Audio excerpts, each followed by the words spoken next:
Queridos amigos, bienvenidos a un nuevo podcast del Director. Hoy tenemos una persona muy especial, quizá uno de los mayores expertos que hay en drogas del país, Antón Gómez Escolar. A ver si lo digo bien, psicofarmacólogo, divulgador y autor especializado en psicodélicos, drogas y salud. Eres el creador además de Drogopedia, una plataforma donde la gente puede encontrar toda la información sobre drogas. Y además tiene este libro, Expande tu mente, que me he leído y que es muy interesante. La revolución de los psicodélicos en la salud mental. Y la verdad es que muchos de los tópicos que yo tenía sobre las drogas, no sé si se han desmontado, pero desde luego ha cambiado mi visión leyéndote. Y creo que va a ser súper interesante para nuestros seguidores del canal todo lo que vamos a hablar, ¿no? Porque los humanos en realidad llevamos drogándonos desde siempre, ¿no? Mirando un artículo de National Geographic, ¿no? Decía, ya hay indicios de poblaciones indígenas de Perú que preparaban remedios con hojas de coca hace 10.000 años. Efectivamente. Y si entendemos drogas en el sentido más técnico de la palabra, nos podemos también remitir al uso de alcohol, al uso de opioides, al uso de todo tipo de plantas que tenían propiedades psicoactivas y que se llevan utilizando decenas de miles de años, que sepamos, y probablemente desde mucho antes, porque una cosa son las fuentes a las que podemos acudir para verificar exactamente y otra cosa es lo que probablemente sucedió a lo largo de la evolución humana, que es que el ser humano convivía con plantas y con hongos y con diferentes cosas que al consumirlas como parte de la dieta le producían alteraciones en su psique, en su mente, ¿no? Y eso es en esencia lo que hace una droga, alterar nuestro estado mental. Entonces, probablemente mucho antes incluso de lo que podemos verificar, digamos, sí ha habido uso de drogas en la humanidad, ¿no? Lo que pasa es que en un principio probablemente no era un uso intencional, sino que era un uso puramente accidental, relacionado con el consumo en la dieta, con los cazadores recolectores, con lo que iban comiendo de las plantas y de los hongos, pero más tarde se fue evolucionando ya hasta convertirse en un uso ya más intencional, un uso que buscaba una alteración de la conciencia aposta, ¿no? Incluido el lúdico, ¿no? El de querer pasarlo mejor o desinhibirte y demás, ¿no? Claro. ¿Y esto cuándo empieza? Pues el uso recreativo es algo un poco más moderno, podríamos decir, porque en un principio lo más probable es que los usos empezaron teniendo como esas intencionalidades un poco más relacionadas con lo espiritual, con lo religioso, con la curandería, con el chamanismo.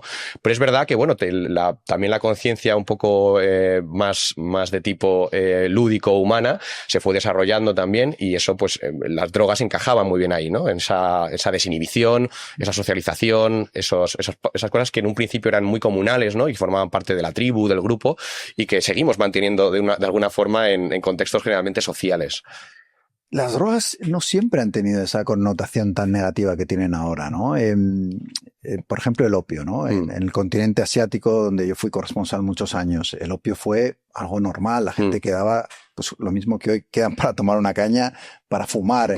Había los fumadores de opio y demás. Y sin embargo, hoy la connotación siempre es, o casi siempre es muy negativa, ¿no? Efectivamente, siempre ha habido un uso que no necesariamente estaba de alguna forma estigmatizado, ¿no? Lo que sucede es que también con el surgimiento, digamos, de la moral actual, de la moral occidental, de la moral cristiana, empezó a verse este tipo de alteración de la conciencia relacionado con determinadas drogas como algo malo, pecaminoso, negativo, pero otras sustancias, como por ejemplo las que estaban asociadas a la propia Eucaristía, ¿no? Como el vino, que se considera la sangre de Cristo en la Eucaristía, no tenían esa connotación negativa. Es decir, que hemos visto cómo las religiones o la moral de las diferentes sociedades castigaba el uso de algunas drogas, pero había otras que no metían el mismo saco, ¿no? Porque las consideraba sus sacramentos, ¿no? O su parte de su identidad. Esto lo podemos ver muchísimo, por ejemplo, en la Amazonía, con el uso de ayahuasca o con el uso de algunas plantas que alteran la conciencia, que se consideran una parte importantísima de la sociedad y de la medicina y de la espiritualidad de esa región, ¿no? En cambio, otras sustancias que vienen de otros lugares se perciben como sustancias mucho más peligrosas, dañinas, y esto mismo nos sucede a nosotros. Desde la óptica occidental, el alcohol lo tenemos muy integrado y nos parece una sustancia, pues, que no es para tanto en muchos casos, o que, bueno, que forma parte de... Emborracharse es casi hasta obligatorio, gracioso y popular, ¿no? Es casi obligatorio. De hecho, siempre se habla mucho de que el alcohol es la única droga que tienes que excusarte si no la vas a consumir. muchas veces, ¿no? Y tienes que explicar por qué la vas a consumir y demás, lo cual es muy llamativo, ¿no? En cambio, para otras sustancias las vemos como muy peligrosas, como dañinas, y todas las drogas son dañinas, todas tienen riesgos y todas pueden ser peligrosas, ¿no? Pero esa concepción está basada en la moralidad, la concepción de ver unas como sustancias más aceptables y otras como sustancias menos aceptables, porque en el fondo todas pueden ser letales, todas pueden ser muy adictivas, todas pueden tener esos problemas, pero esa visión que tenemos diferencial tiene una base más moral, tiene una base más cultural en este caso. Luego vamos a hablar de las psicodélicas, drogas psicodélicas, que es tu campo, digamos, donde eres un gran experto. Las que más me interesan a nivel de desarrollo. Y curiosamente, una de las cosas que llama la atención del libro Expande tu mente es los beneficios en el tratamiento de trastornos psicológicos y demás. Pero eso vamos a ir después. Sí, para que la audiencia entienda un poco de lo que hablamos cuando hablamos de drogas psicodélicas y todas las demás, se habla de que en general las drogas psicoactivas se pueden dividir con unas 7 familias, ¿no? Que serían las drogas opioides, como las que has mencionado anteriormente, ¿no? Derivadas la mayoría de ellas de la amapola del opio, que se utilizan sobre todo para el tratamiento del dolor, que son muy adictivas y pueden ser bastante letales, dan muchos problemas cuando se utilizan fuera de contextos médicos, ¿no? El caso, por ejemplo, de Estados Unidos ahora con la epidemia de fentanilo, o la epidemia de heroína en España en los años 80. Tendríamos luego las drogas cannabinoides, que son las que se derivan... marihuana y demás. Efectivamente, del cannabis, del THC, CBD. Tendríamos las drogas estimulantes, que son drogas pues, que a día de hoy, por ejemplo, utilizamos casi a diario. Si hablamos de la cafeína, una sustancia que ayuda a la sociedad occidental y a muchas sociedades del mundo a empezar el día. Es la droga más consumida del mundo, la cafeína. Pero también entrarían ahí drogas ilegales, ¿no? Como la cocaína, como las anfetaminas, que aunque tienen uso médico, en general su uso pues, sigue siendo también ilegal en muchos casos. Luego tendríamos las drogas de la familia de las empatógenas, que son drogas que promueven o estimulan la empatía o los sentimientos de cercanía social.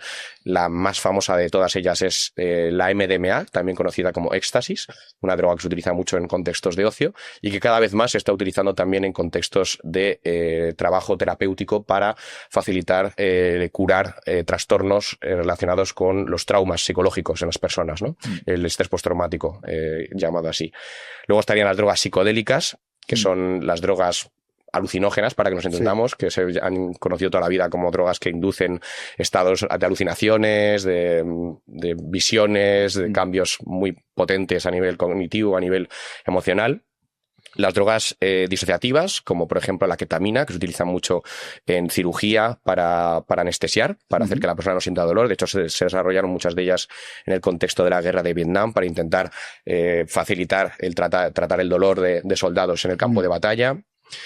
Las drogas depresoras, que son probablemente las más famosas a día de hoy, porque son las drogas a las cuales pertenece, por ejemplo, el alcohol, a las cuales pertenecen las benzodiazepinas, que tanto se utilizan a día de hoy en medicina como ansiolíticos. Y aquí, bueno, pues estaríamos un poco hablando de las 7 grandes familias. 7 grandes familias de drogas, y lo que dices en el libro, hay un dato que creo que es significativo, ¿no?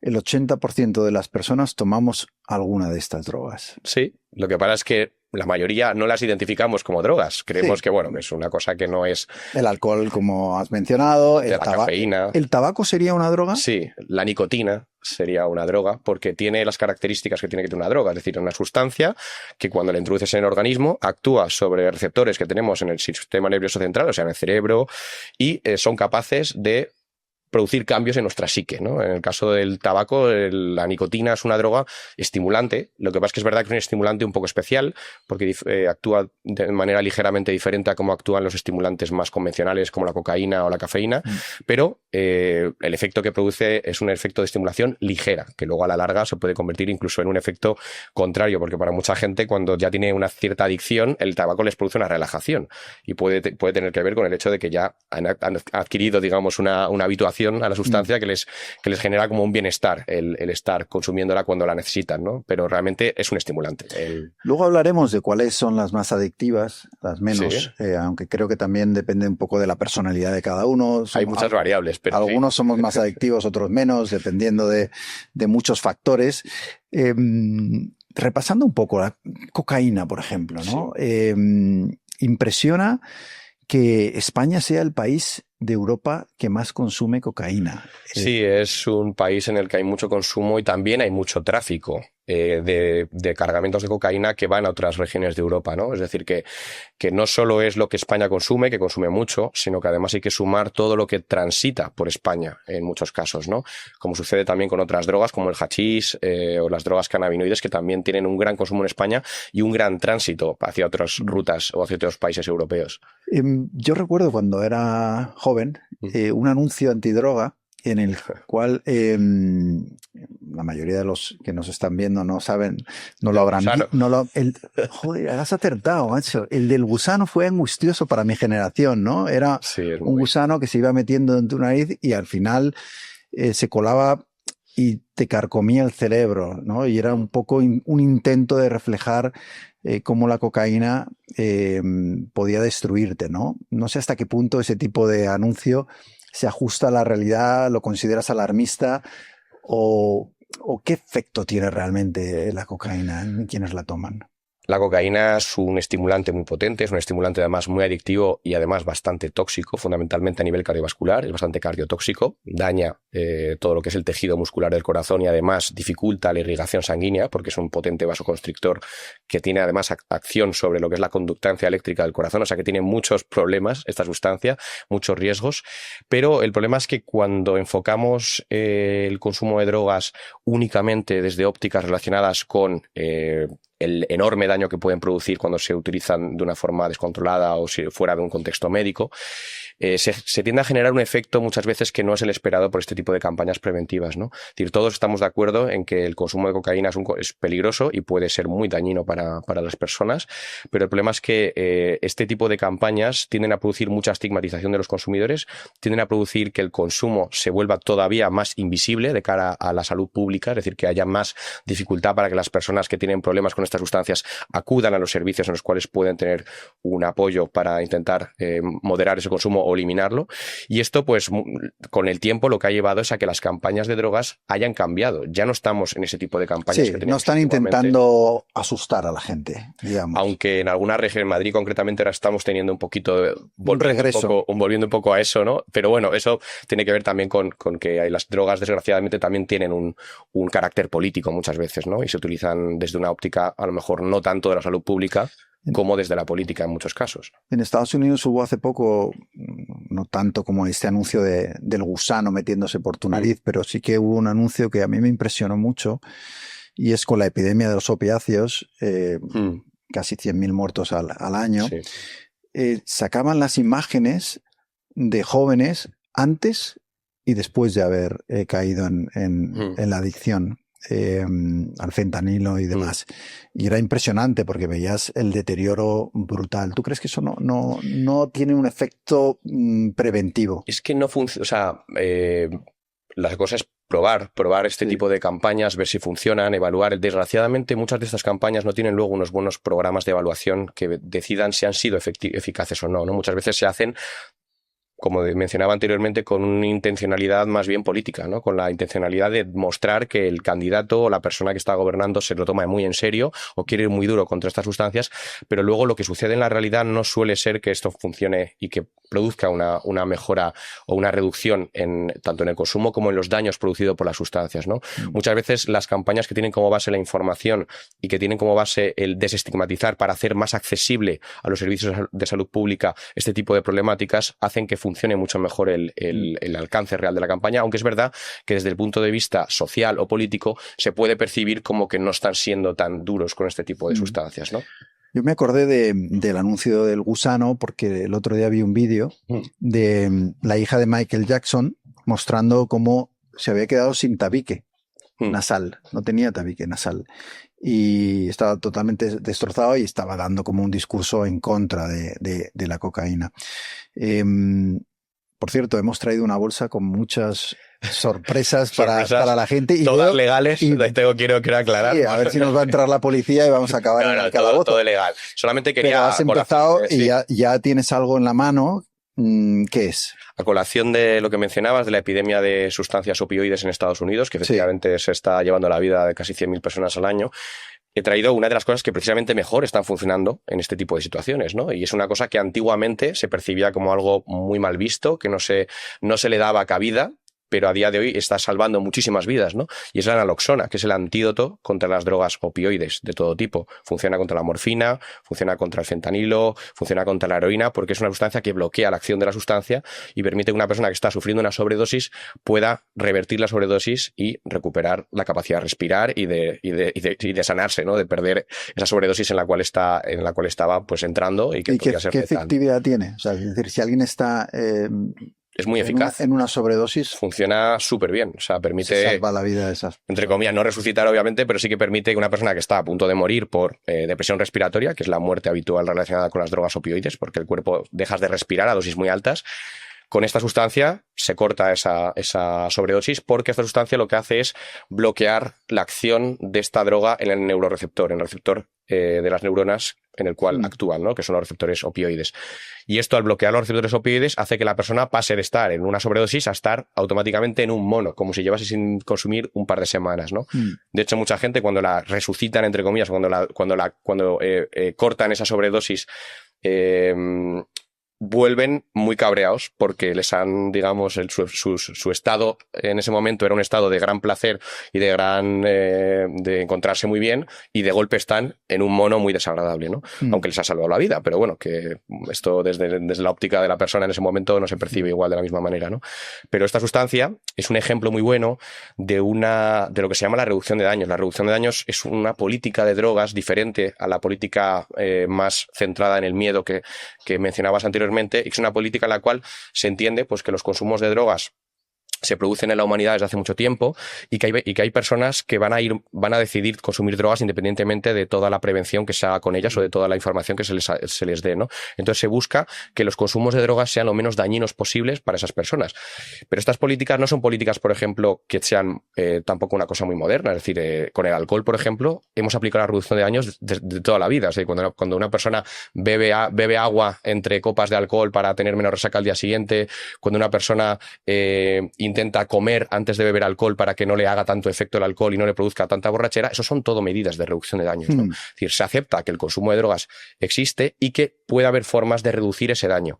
Y esto es importante porque muchos de los problemas que tenemos a día de hoy con las drogas, muchos de los daños que producen las drogas a la salud pública, muchas de las muertes, no son un producto necesariamente de la propia sustancia per se, son un producto de las políticas de drogas. Es decir, la adulteración, por ejemplo, no existe en los mercados de drogas regulados, como los de alcohol o los mercados, por ejemplo, de cafeína o de fármacos. Existen los mercados ilegales. ¿Por qué existe? Porque las leyes han puesto las drogas en una situación en la cual son un monopolio de las mafias, y las mafias no se van a preocupar mucho por la pureza, incluso van a buscar. De esto vamos a hablar después porque es muy interesante, ¿no? El debate sobre legalización o no de las drogas.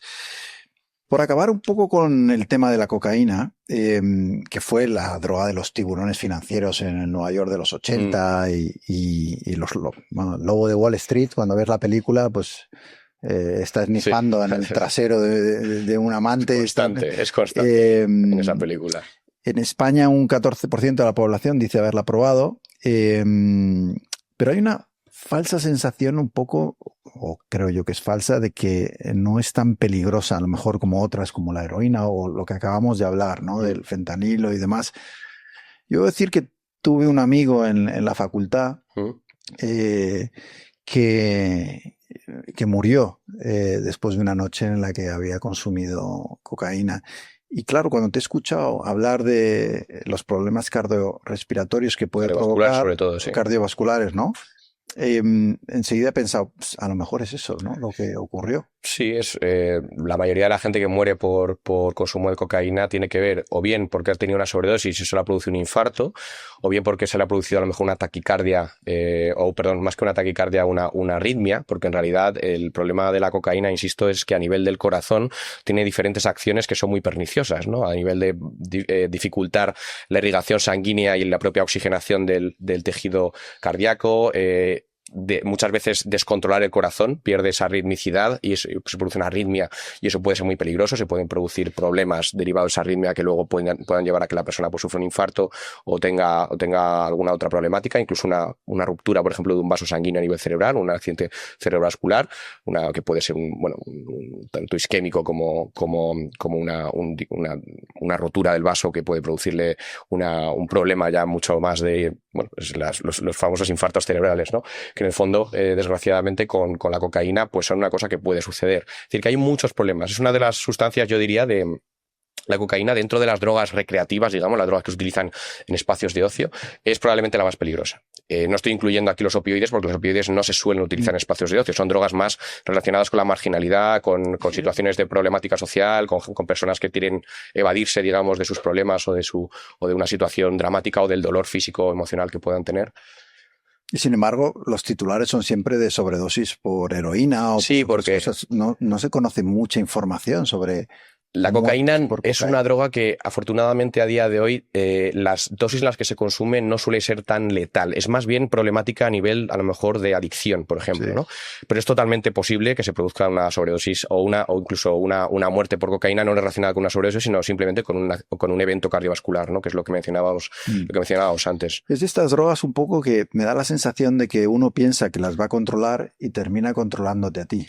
Sí, son sustancias, sobre todo la cocaína especialmente, que tienen bastante facilidad para en personas que la consuman de forma muy regular o que no tengan un cierto cuidado con la frecuencia de consumo y con la dosificación, puede fácilmente saltar a un consumo muy, muy regular, que al final termina por ser muy adictivo. Y sobre todo tiene este problema porque la cocaína es una sustancia que, desgraciadamente, de primeras, es una sustancia muy funcional. ¿Qué quiero decir con esto?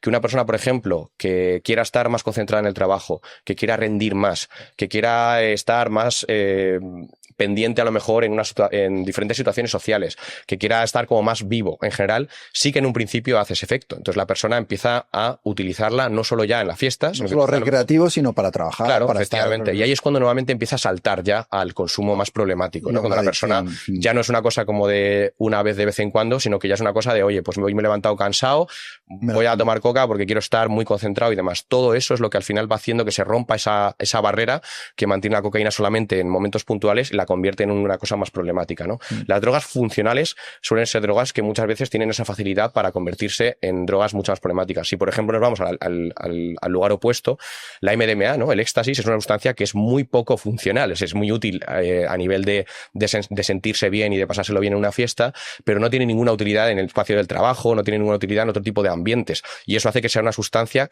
que muy rara vez vemos personas que tengan una adicción al éxtasis. Obviamente el éxtasis, si tomas una dosis muy, muy alta, te puede matar, te puede producir un sobrecalentamiento del cuerpo, te puede incluso producir un infarto, te puede llevar a tener diferentes problemas, ¿no?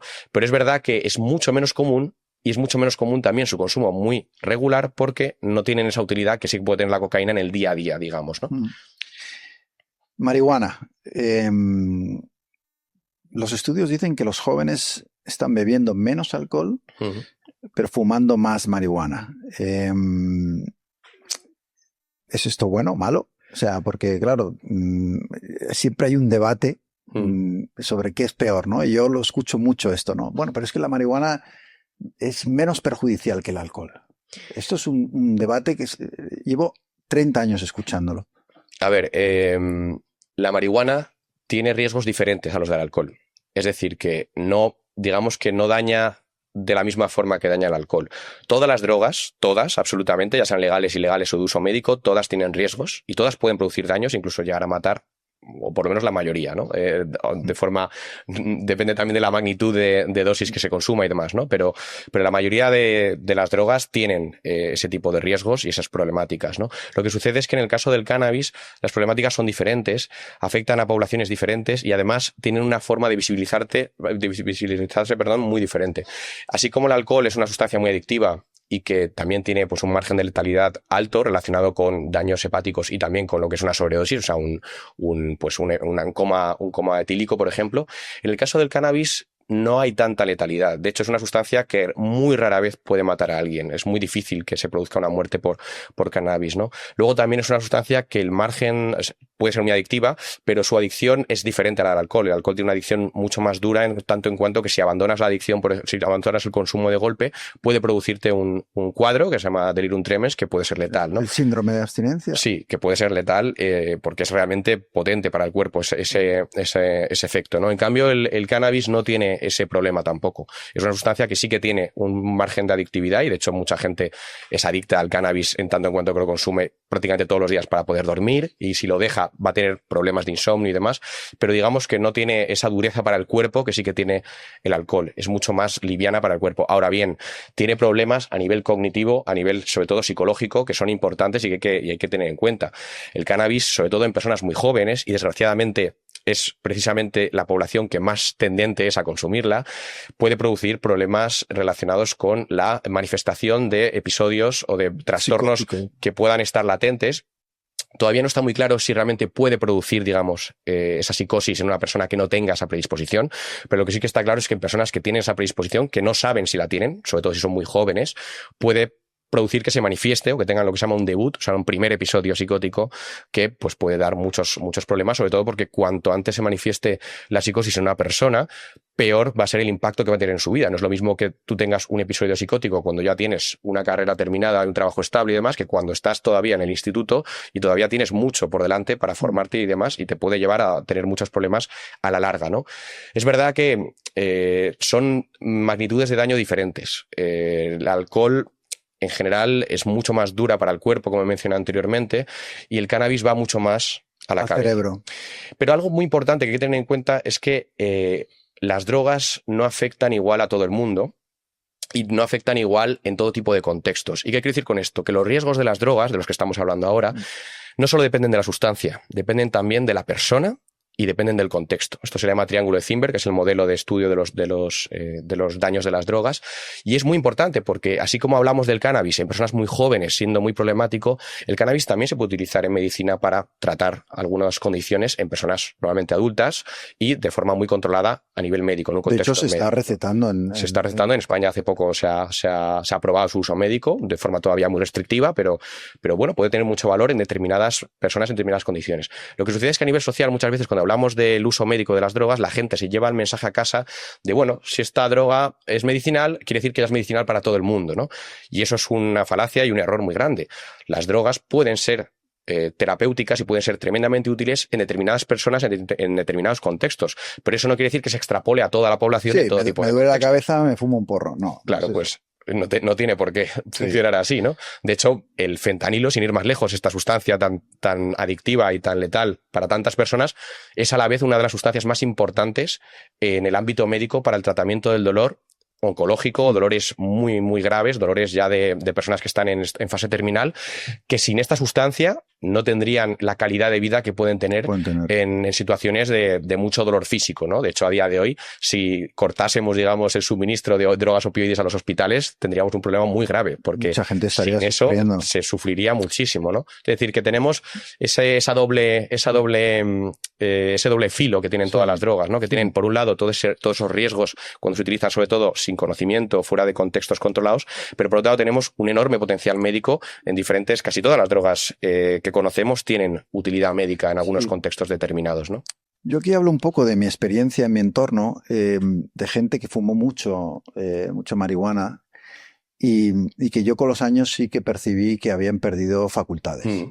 Y que de repente no podían operar ni socialmente ni profesionalmente como cuando yo los conocía antes de que empezaran. Y hablo de personas con un consumo alto. Sí.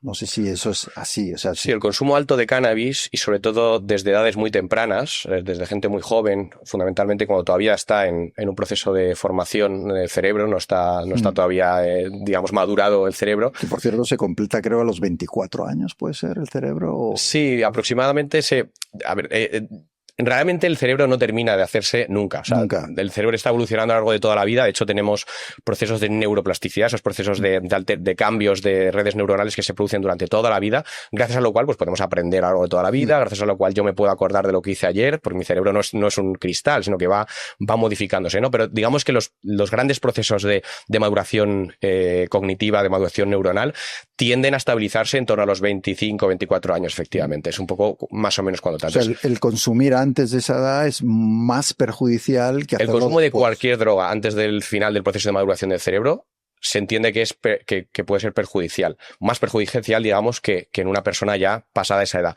Excepto algunas excepciones. Hay algunas excepciones pequeñas, por ejemplo, niños con TDAH, con trastorno de déficit de atención con hiperactividad, a los cuales se les receta anfetaminas para poder funcionar y son bastante efectivas, funcionan muy bien. Concerta y ese tipo. Efectivamente, el Concerta con metilfenidato y el Vans como anfetamina son sustancias muy eficaces para el tratamiento de esa condición. De hecho, las personas con TDAH, cuando consumen estas sustancias, se vuelven mucho más funcionales, mucho más capaces de estudiar, mucho más ordenadas, con mejor visión del tiempo. O sea, digamos que normaliza mucho la funcionalidad de estas personas y les permite, pues, terminar los estudios, trabajar adecuadamente, en fin, que son realmente útiles, ¿no? Este tipo de condiciones.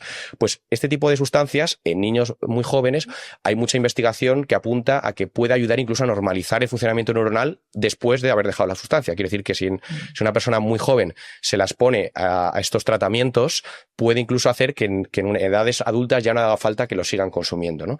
Pero serían excepciones muy contadas. En general, siempre la exposición a drogas cuando el cerebro no está formado, ya sean drogas legales, ilegales o incluso de uso médico, tiende a ser más dañina o más peligrosa que cuando ya una vez el cerebro está digamos, formado, ¿no? Estuve en agosto, yo viví 10 años en Tailandia. Asia ha sido un continente donde el consumo de drogas se ha penalizado muchísimo, hasta el punto de que, bueno, pena de muerte por posesiones muy pequeñas, penas por consumo y demás. Y sin embargo, con la marihuana, en esta ola de legalización que estamos viviendo, Tailandia ahora, uno encuentra fumaderos como si fueran bares en Madrid. Quiero decir, hay muchísimo, ¿no? Y es uno de estos giros, ¿no? De una política muy restrictiva a una apertura. ¿Hasta qué punto es bueno o malo esto, ¿no? Porque hay varios países, hay también estados en Estados Unidos que han legalizado. Portugal creo que tiene también, tú conoces bien el caso de Portugal, que creo que también es también ha transitado, aunque no ha llegado, digamos, captura, ¿no? al uso recreativo, digamos, ¿no? Sino que está más todavía en el uso más médico, que está ya bastante más extendido que en España o que en otros sitios. Alemania recientemente sí que ha autorizado el uso recreativo. O sea, ahora mismo Alemania está funcionando a nivel práctico como funcionaría los estados de Estados Unidos que tienen el cannabis regulado. Tenemos que tener en cuenta que las drogas no son ilegales por naturaleza. Nosotros las hacemos ilegales. No hay nada ilegal por naturaleza. Eso lo explicas en el libro. Es una cuestión social y política. Claro, pero es que parece que a veces, digamos, como que se nos han dado las drogas ya ilegalizadas, y eso no, las drogas las hemos ilegalizado nosotros. Y de hecho, según qué tiempos, unas drogas han sido legales, ya han pasado a ser ilegales y viceversa. Que es lo que estamos viendo ahora con muchas, ¿no? Entonces tenemos que partir de esta base para entender que las drogas, nosotros decidimos si son legales o ilegales, pero el daño que van a producir va a seguir estando ahí, tanto sean legales como ilegales, ¿no? Y esto lo digo porque cuando hablamos muchas veces del cannabis, efectivamente que está habiendo ese cambio en la forma de entender el cannabis, que está haciendo que en muchos lugares se empiece a utilizar de forma más extensiva o que esté legalizado o incluso disponible al público, también estamos conviviendo con drogas que han sido siempre legales y que apenas nos paramos a pensar en el daño que producen a nivel de la salud pública o de si realmente tiene sentido que sean legales o ilegales, ¿no? Como en el caso del alcohol, ¿no? Que siempre tenemos bares en todos sitios y digamos que no lo vemos desde una mirada generalmente tan crítica, aunque esto está cambiando, afortunadamente estamos empezando a ver con una visión un poco más crítica y un poco más juiciosa lo que sucede con el tema del alcohol. En el caso del cannabis, yo creo que estamos hablando obviamente de que una sustancia se está empezando a ofertar, digamos, dentro de un mercado regulado, y yo creo que esto tiene ventajas e inconvenientes, como todo, ¿no? Por un lado, las ventajas es que eres capaz de reducir lo que es el dinero que genera el mercado ilegal con la venta de cannabis. Es decir, estás arrebatándole, digamos, a las mafias un negocio. para poder ponerlo, digamos, en un ámbito legal. Y esto tiene muchas ventajas porque produce pues impuestos, genera menos daños, digamos, en el ámbito criminal de los que tenías antes. Es decir, un ejemplo muy bueno es la ley seca, ¿no? Cuando el alcohol en Estados Unidos se ilegalizó, lo primero que surgió es la mafia. Claro.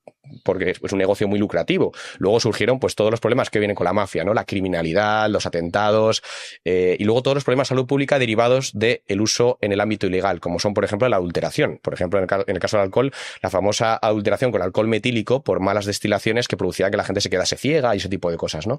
Entonces, cuando tú coges un mercado ilegal que está en manos de la mafia, que no tiene ese interés orientado a la salud pública, sino que su interés está únicamente puesto en la parte económica, ¿no? En generar beneficio, generar dinero, a costa de cualquier daño que puedan producir por el camino, y lo llevas a un ámbito regulado, que ahora podemos hablar, si quieres, de lo que entiendo yo por regulado, porque no es lo mismo legalizar, como muchas veces se legalizan este tipo de sustancias, a como creo que se debería hacer si quieres proteger la salud pública. Lo que haces es generar que las sustancias, por supuesto, sigan estando disponibles, porque nunca han dejado de estarlo, y también tenemos que tener esto en cuenta. No estamos hablando de que ahora de pronto el cannabis vaya a existir en un lugar en el que no existía. Existía, lo que pasa es que obviamente estaba mucho más escondido, tanto su uso como todo. Estamos generando estamos reduciendo los daños en muchos sentidos, ¿no? Reduciendo los daños que producían esas sustancias anteriormente. Obviamente, al principio puede haber problemáticas por un incremento de consumo, efectivamente. No podemos pensar que todo van a ser flores y rosas, porque para nada. De hecho, la legalización de drogas, si no se hace bien, puede dar muchos problemas. Puede dar problemas incluso de seguridad vial, problemas en gente muy joven, si de pronto esto hace que perciba la sustancia como mucho menos problemática. No pasa nada, y a lo mejor, oye, si es legal, ¿por qué no la voy a tomar? Por eso tiene que hacerse todo esto de una forma muy, muy, muy, muy, muy prudente y manteniendo siempre un control, que no sea una cosa de venderlas en los supermercados. ¿No? El alcohol se vende en supermercados, la cafeína se vende en supermercados, pero ya sabemos los problemas que da, por ejemplo, el alcohol por el hecho de tener esa accesibilidad tan inmensa, ¿no? Entonces creo que esto puede dar impactos negativos en la salud pública, pero también creo que puede traer buenos beneficios a la salud, como por ejemplo el tener más dinero que se pueda orientar a la educación y al tratamiento de cualquier problema que pueda surgir con el uso de las sustancias. También puedes dirigir ese dinero a campañas preventivas, que es lo que se ha hecho también en algunos estados de Estados Unidos. Es decir, ahora que vamos a regular esta sustancia, vamos a asegurarnos de que no exista esa visión de que no pasa nada porque ahora... Que la gente conozca y esté informada de las consecuencias de lo que van a tomar. Eso es súper importante. Hay en tu libro, Expande tu mente, un gráfico muy interesante sobre los daños causados por las drogas y una separación. Una son los daños que esas drogas provocan en otros, en la sociedad, sí, y otro los daños que se provoca el propio consumidor, ¿no? Y muy entonces, importante. Ahora que estás mencionando el alcohol aparece como la primera en el ranking en cuanto a daños a la sociedad. Sí, es la droga, no solo por el daño al individuo, como bien has mencionado, sino que fundamentalmente por el daño que produce a la sociedad. Son accidentes de tráfico, me imagino, son... Violencia doméstica, muchísima. Está alimentada por el alcohol, mucho crimen común está alimentado por el alcohol, muchos robos, muchas peleas están relacionadas con el alcohol. Es decir, tiene un inmenso impacto a nivel de salud pública, más allá del propio consumidor, en su propio entorno, ¿no? Los accidentes de tráfico son un ejemplo perfecto de esto. O sea, una muerte que se produce a una persona que no ha consumido alcohol, porque otra persona había consumido alcohol y se sale de la carretera y se lo lleva por delante, ¿no? Por ejemplo, este tipo de daños a la salud pública son fundamentalmente producidos por alcohol, porque es una sustancia que tiene muchas características que son bastante problemáticas, ¿no? Como por ejemplo... Daño es más del doble que la heroína, por ejemplo. Sí. Es muy grande. Además, hay que tener en cuenta también que el daño que produce a nivel social está muy relacionado con lo extendido que esté su consumo. Es decir, que obviamente una sustancia que se consume muchísimo, como es el alcohol, va a sumar muchos más daños que una sustancia que se consume mucho menos. Creo que tienes elegido bien porque has traído tú también el gráfico. He traído el gráfico un poco más visible, con colores, porque en el libro está en blanco y negro. No lo podrían ver si lo enseñara porque es muy pequeñito.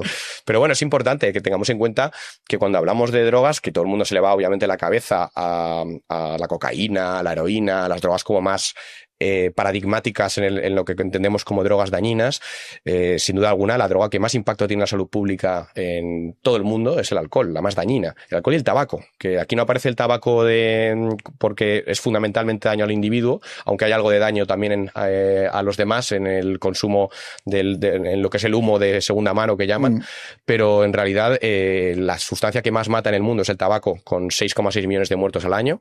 El alcohol va detrás con la mitad aproximadamente, unos 3,3 millones de muertos, y luego ya entraríamos en diferentes sustancias, ¿no? Pero que estas dos, que son las legales precisamente, son tremendamente dañinas. O sea, esto es muy curioso, es decir, las dos drogas más dañinas son las dos que son más legales, las más socialmente más aceptadas, digamos. Tenemos que también entender que la legalidad, en este sentido, pues también juega un papel un poco negativo, porque hace que esas sustancias se consuman, digamos, de forma más extensiva. Pero si nos vamos, por ejemplo, a la sustancia más consumida del mundo, que es la cafeína, es una sustancia que apenas produce daños. Es decir, que la propia sustancia tiene también culpa, obviamente, de esa problemática y ese daño que produce, porque si nos vamos a la más consumida no encontramos esos daños, y si nos vamos a la segunda y a la tercera, que son el alcohol y el tabaco, sí que nos encontramos unos daños inmensos, ¿no? O sea que las sustancias no solo es el hecho de que sean legales, sino que también es el hecho de que son realmente dañinas, estas en concreto, ¿no? Porque luego, por ejemplo, podemos ir a sustancias que son ilegales y que tienen un consumo que tiene un consumo que no es tampoco residual, que tiene un consumo que podemos entender como un consumo pues que se puede ver en el ámbito de la salud pública, y que no tiene tampoco un impacto tan negativo, ¿no? Por ejemplo, el caso de las drogas psicodélicas en particular son sustancias muy interesantes porque no tienen, digamos, ese potencial adictivo que tienen otras drogas, no son sustancias adictivas, y tampoco tienen ese potencial tóxico la mayoría de ellas. Es decir, no conocemos, por ejemplo, la dosis letal de muchas de ellas, ¿no? Como de las setas alucinógenas o del LSD, no tenemos casos reportados a lo largo de toda la historia de personas que hayan muerto por una sobredosis de esas sustancias, ¿no? Es decir, que curiosamente estas sustancias que son percibidas como tan peligrosas y tan dañinas y están colocadas en las listas de mayor control internacional y de mayor prohibición, luego a la hora de la verdad, cuando miramos a la salud pública, nos damos cuenta de que no han producido prácticamente problemas en este ámbito. Obviamente puede haber otros problemas, ¿no? Pueden desencadenar episodios psicóticos también en personas con predisposición, pero si vemos los porcentajes, o sea, el riesgo relativo de este tipo de eventos son mínimos. O sea, es una cosa muy poco probable. También es cierto que la población que consume estas sustancias no es gente que tenga 14 años, generalmente. Es gente ya, como decíamos antes, en una edad en la que no tiene tanto riesgo en ese ámbito, ¿no? En el gráfico, a un lado, esto que has mostrado, ¿no? Los daños a la sociedad y el daño al propio consumidor. Ahí sí que vemos al crack, la heroína, o sea, algunas sospechosas habituales, ¿no? De las que más daño hacen a la persona que los consume. La cocaína está también bastante alto. El alcohol vuelve a estar claramente entre los top. Y bueno, y es verdad que aparece las setas pues en una fase o en una escala menor, ¿no? De todas estas, antes nos has hablado de los opiáceos y de cómo evitar que una persona muera de sobredosis, ¿no? Yo, estando en ciudades americanas y también en Tijuana, en México, ¿no? Y ver esas imágenes de barrios que parecen más bien una película zombie, ¿no? De personas que van deambulando y, bueno, se han repetido en redes sociales, ¿no? Y hay una cosa que a mí me impresiona mucho de todo esto. Hay un documental en HBO que se llama El crimen del siglo, que cuenta cómo fue una familia, ¿no? La familia Sackler. Sí, conozco más o menos la historia. Que tenía una farmacéutica. Purdue Pharma. Sí. Y sobornaban a los médicos para que recetaran estos opiáceos, la gente se enganchara y era la manera de, claro, tener más y más clientes comprando. Eso es quizá uno de los mayores ejemplos de cómo una droga que puede ser buena, mal utilizada o se vuelve puede ser letal y causar, como está causando, 100.000 muertos al año. Efectivamente, la corrupción en algunos ámbitos dentro del negocio farmacéutico ha sido culpable, no a lo mejor únicamente, pero sí como uno de los factores clave que han alimentado pues esta epidemia ahora mismo de consumo de opioides en Estados Unidos, porque en realidad en un origen tuvo mucho que ver esa codicia que existió con ese fármaco que se patentó, el Oxycontin y la oxicodona y demás opioides que la industria farmacéutica empezó a empujar, digamos, a las consultas para que fuesen fármacos, digamos, más prescritos, que se prescribiesen más en las consultas. Para ello, pues hubo prácticas delictivas, ¿no? Como sobornos y todo tipo de... Sí, también a los reguladores, pues Sí. les hacían regalos, los contrataban luego en la farmacéutica, o sea, había... Bueno, incluyeron incluso el dolor como uno de los signos vitales. Dentro de los signos vitales incluyó el dolor y la necesidad como de eliminarlo a toda costa en muchos casos. Y el uso, por ejemplo, de fármacos opioides de forma muy abusiva. Cuando aquí en España pues te recetan un ibuprofeno para un dolor, allí muchas veces en Estados Unidos te estaban dando ya una oxicodona y son Sí, sustancias... que eso es lo que te quería preguntar, porque esa epidemia también se ha vivido en Canadá. Y la pregunta es, este desastre de los opiáceos que ha vivido Estados Unidos y Norteamérica, ¿podría ocurrir en España? Podría ocurrir, pero es verdad que aquí tenemos muchos escudos que allí no tenían. Tenemos muchos elementos que nos protegen, ¿no? De hecho, hace unos años, el director científico de la Agencia Europea de Drogas, que es un organismo que se encarga de la Unión Europea de toda la gestión del tema de las drogas dentro de la Unión Europea, la salud pública y demás, yo estuve trabajando allí hace unos años, dijo que precisamente lo que estaba salvando a Europa de la epidemia del fentanilo era precisamente la heroína. Es decir, la presencia en el mercado de una droga que es preferida por los consumidores y que es mucho menos peligrosa que el fentanilo, aunque sigue siendo muy peligrosa, no nos engañemos en eso, había evitado que Europa tuviese pues esa ola de fentanilo que sí que ha recibido pues otros países como Estados Unidos. También es verdad que aquí estamos en una situación muy diferente. Hay que tener en cuenta que los opioides son drogas que son muy eficaces para tratar el dolor, pero no solo el físico, sino también el emocional. ¿Y esto por qué lo digo? Porque en situaciones en las cuales hay una gran problemática social, hay marginalidad, hay pobreza, hay exclusión social, se tiende a producir mucho el consumo de esta sustancia porque permite a las personas, digamos, desconectar de esas realidades y vivir en un estado de bienestar y de alegría o de encontrarse por lo menos lejos de ese malestar en un principio, porque luego eso se convierte en todo lo contrario, las personas luego acaban... ¿Se recetan en España con esa función? No, para nada. Vale. De hecho, en la medicina no se utilizan nunca los opioides para tratar el dolor emocional, pero es una cosa que el ser humano ha tendido a utilizar generalmente, ¿no? Ese consumo de opio en el pasado, ese consumo de morfina, ese consumo de heroína en los años 80, ese consumo de fentanilo actualmente, tiene un gran peso de malestar social. Es decir, de personas que lo consumen porque no tienen dinero, porque están en una situación dramática, viviendo en la calle, sufriendo, pasándolo mal, teniendo problemas y demás, y la sustancia lo que hace es que desconecten totalmente esa situación y se encuentren pues bien, al menos en un principio. Luego eso evoluciona obviamente a una adicción. A una adicción que ahí la persona ya tiene que consumir no para estar bien, sino para no estar mal, porque el no consumir genera tanto dolor y tanto malestar que la persona tiene que consumir para sentirse normal, ¿no? Entonces, estas drogas tienden a cuajar muy bien en ese tipo de situaciones de problemática social. Estamos comparando, por ejemplo, un país como Estados Unidos, que tiene una enorme desigualdad y que no tiene, por ejemplo, una seguridad social, no tiene unos servicios sociales, no tiene tampoco un servicio público de salud, con países, afortunadamente, en Europa que sí que cuentan con este tipo de escudos, que lo que hacen es que exista un menor nivel de malestar social que, digamos, lleve a la gente a consumir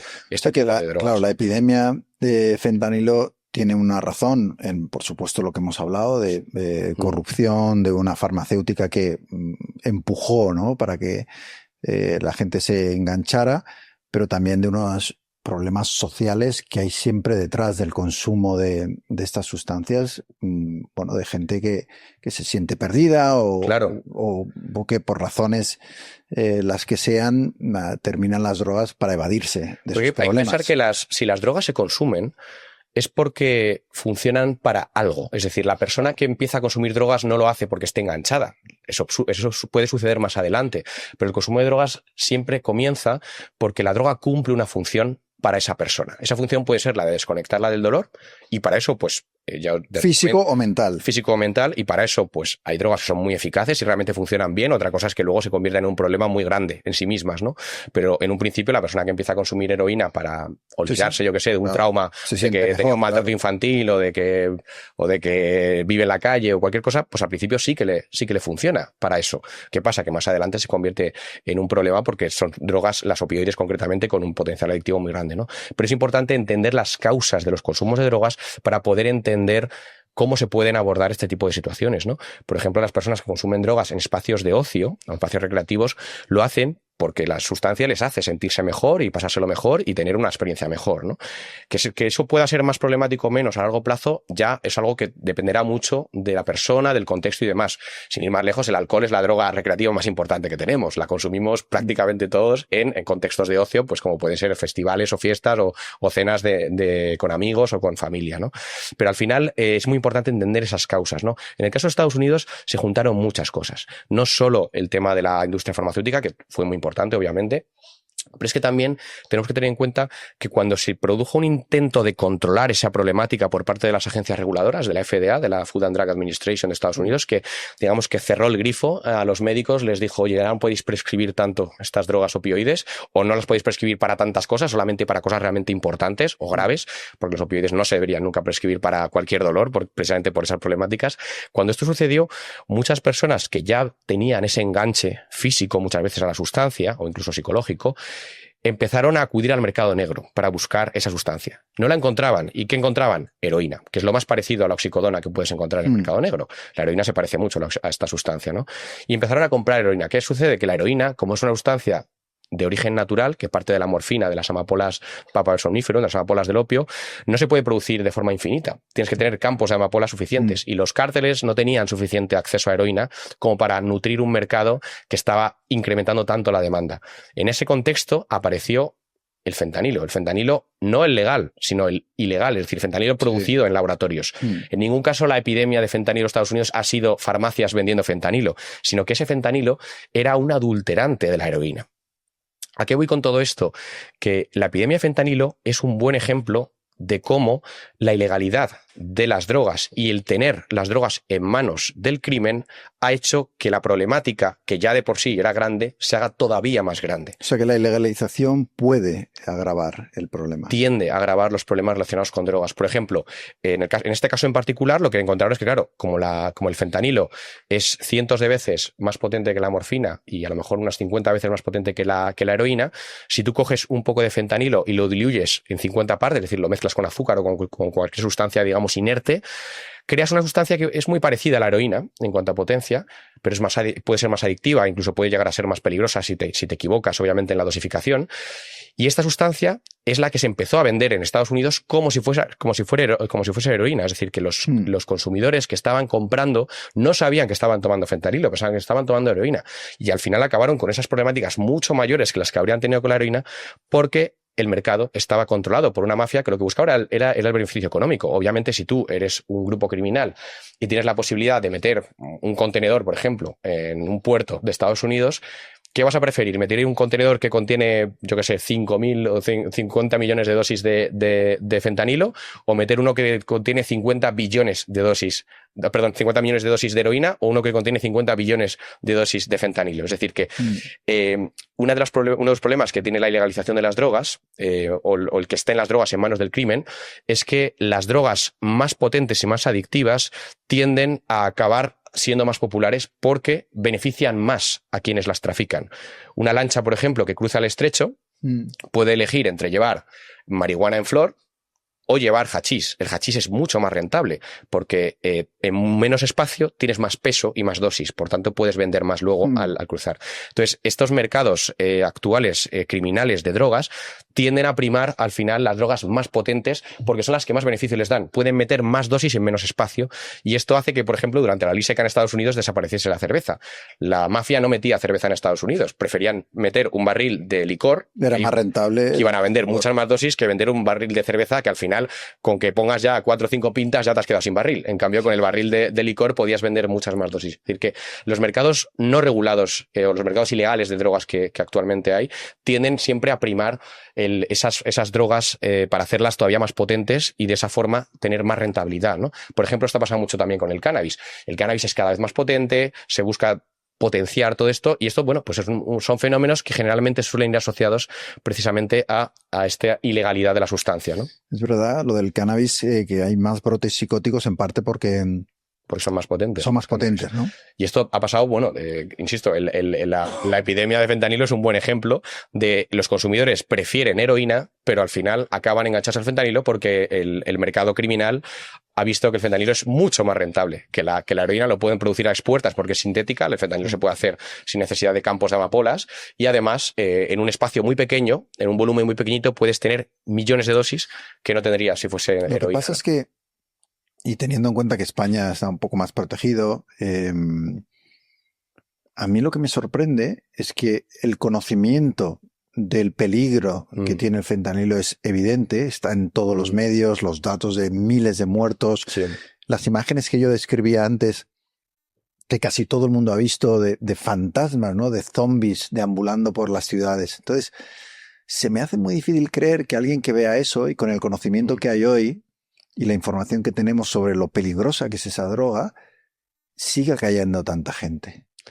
Hombre, hay que pensar en la situación en la que está una persona que cae en eso. Es decir, que lógicamente si te acercas a una cosa tan peligrosa es porque realmente tienes una situación muy dramática como para que eso no te asuste, ¿no? Y te acerques a ello. Es decir, que las personas que consumen drogas opioides suelen ser personas que tienen unas situaciones de problemática muy grandes. Es decir, no es una sustancia que vayas a ver en una discoteca, por ejemplo. O sea, los opioides los vas a ver en lugares deprimidos, en zonas de marginalidad, zonas de inmigración. Es decir, que hay problemáticas sociales muy grandes que hacen que las personas se sientan atraídas por esas sustancias. Es una solución radical, claro, a desde problemas graves, ¿no? De todas formas, hay que tener en cuenta, insisto, que las personas que consumen fentanilo no son personas que elijan generalmente consumir fentanilo. Es más bien personas que buscan el opioide que mejor les funcione y al final les dan el fentanilo porque el fentanilo es ese adulterante que está utilizando el crimen para hacerse de oro, pero en realidad no es la preferencia del consumidor del fentanilo, ¿no? Por eso decía lo de Europa. En Europa el consumo de fentanilo de momento parece un problema lejano porque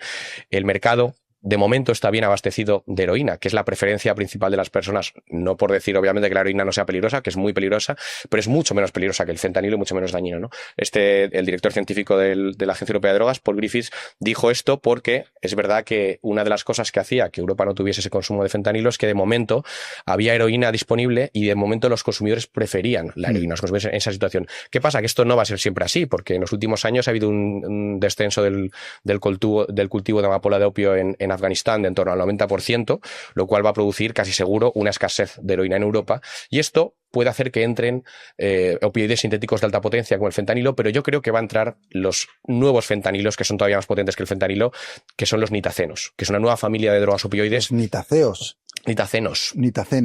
Es una familia de drogas opioides sintéticas mucho más potentes que el fentanilo, que ha surgido hace muy poco, que de hecho todavía no están adecuadamente controladas a nivel internacional, o sea que son incluso favorables para el tráfico, para las organizaciones porque tienen menos problemas de control o menos problemas de ilegalidad o menos problemas de que haya, digamos, controles ya sobre los precursores. Es decir, que son sustancias que son más fáciles ahora mismo de producir para muchos grupos criminales y que tienen una potencia mayor que el fentanilo. Pero eso es increíble porque ya el fentanilo es de una potencia devastadora, el que se haya creado algo todavía más potente, ¿no? Estas pueden ser hasta 10 o 20 veces más potentes que el fentanilo. Es decir, que 10 o 20 veces más. Hablamos de un orden de magnitud mayor. ¿Y esto qué efecto tiene en una persona que lo toma? Pues los mismos que puede tener el fentanilo, pero a dosis más altas. Es decir, que puede producir... O sea, las posibilidades de una sobredosis me imagino que aumentan. Sí, hombre, obviamente la sensación subjetiva de consumir esta sustancia pues debe ser de un gran placer y de un gran bienestar y de una gran desconexión precisamente de esos problemas. De hecho, estas sustancias, todas ellas, como mencioné anteriormente, tienen un gran potencial en el tratamiento de dolores físicos, ¿no? Y también, pues desgraciadamente, dolores emocionales, que es lo que hace que sean tan enganchonas y tan adictivas, pero pues al mismo tiempo son tremendamente peligrosas porque su margen de seguridad, es decir, la dosis activa y la dosis letal están, digamos, muy cerca la una de la otra, o sea, con muy poca diferencia. Un pequeño error te puede llevar, claro. Te lleva Eso es, por ejemplo, lo que hace la morfina. Era una sustancia que ya producía estos problemas de sobredosis y de muerte, pero era mucho más difícil que sucediese porque para que tú tengas una sobredosis de morfina tienes que tomar muchas veces la dosis normal que tomarías para tratar un dolor, ¿no? En cambio, con estas sustancias tan ultrapotentes, que estamos hablando de que la dosificación se hace en microgramos, o sea, es decir, que en millonésimas de gramo, que son invisibles prácticamente al ojo esas dosificaciones,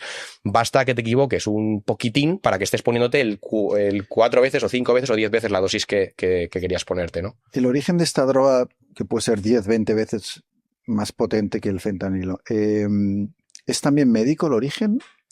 Esta en concreto no sé si es una droga que creó la industria farmacéutica en algún momento y que quedó abandonada, o es una droga que han, digamos, inventado los cárteles, ¿no? Pero normalmente la mayoría de las drogas que surgen al mercado, las drogas nuevas que se llama, son drogas que la industria farmacéutica desarrolló en algún momento pero que quedaron abandonadas porque no se les vio una utilidad en aquel momento, ¿no? Y los traficantes de repente las recuperan. Acuden a los índices, a las indexaciones químicas, a todos los libros donde aparecen recogidas pues todas estas moléculas que se han estado trabajando, incluso patentando durante muchos años por la industria, pero que han quedado abandonadas, y encuentran que son útiles para la venta y que tienen potencial de ser un buen negocio, ¿no? Y las sacan al mercado. Lo que sucede es que las drogas nuevas tienden a ser mucho más peligrosas que las drogas clásicas. El problema es que el crimen suele preferir las drogas nuevas, porque las drogas nuevas tienen un menor control internacional, es más fácil moverlas, digamos, más fácil sintetizarlas porque no hay tanto control sobre los precursores, sobre los ingredientes, digamos, para elaborarlas, y además tienen la ventaja de que se pueden vender muchas veces de forma prácticamente legal, porque hasta que son detectadas y prohibidas pasa un tiempo. Pueden ser varios años, ¿no?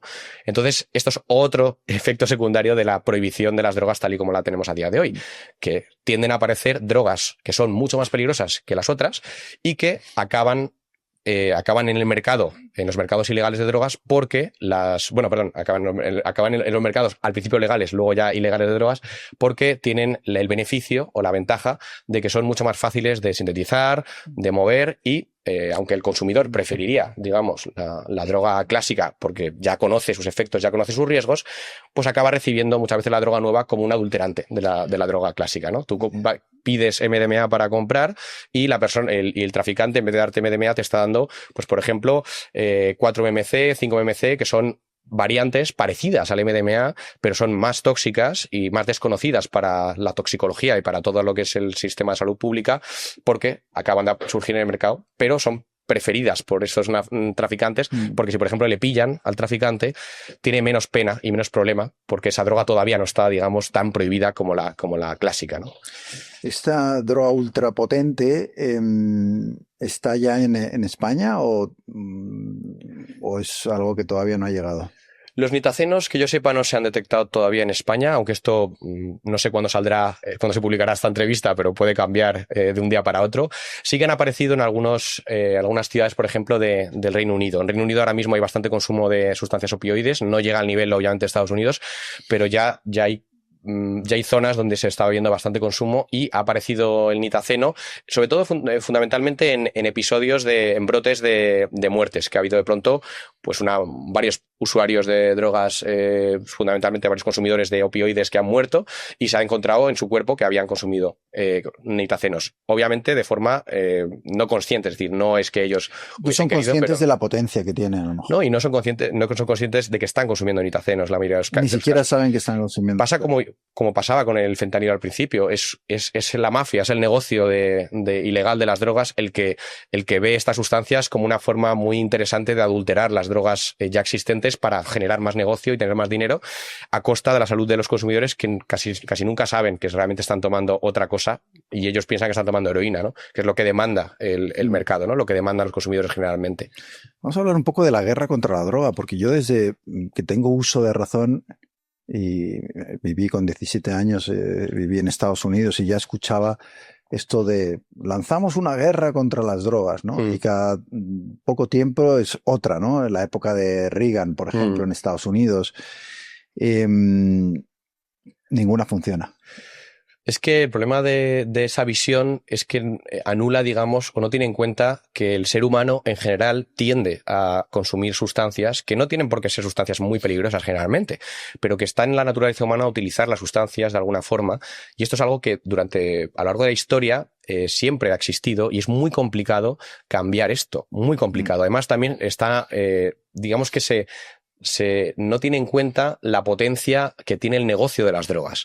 Porque tú puedes lanzar una guerra contra las drogas, como inició Nixon y como bien has dicho, muchos presidentes americanos han intentado no mantener. De hecho, llevamos ya como casi 100 años de guerra contra las drogas oficial. Bueno, 100 años no, 50, más de 50 años de guerra oficial. Pero al final lo único que ha conseguido la guerra contra las drogas es que las drogas sean más peligrosas de lo que eran antes.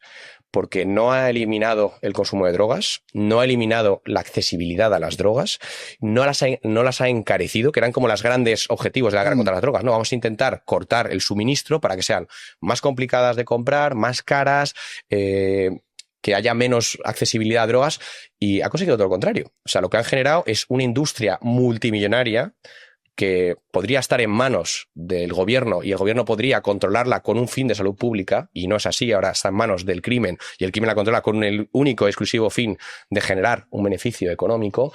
Y esta guerra contra las drogas ha fallado en todos los indicadores que se había propuesto, y de hecho los ha empeorado, porque por ejemplo ahora mismo las drogas están más disponibles muchas veces de lo que estaban antes del inicio de la guerra contra las drogas.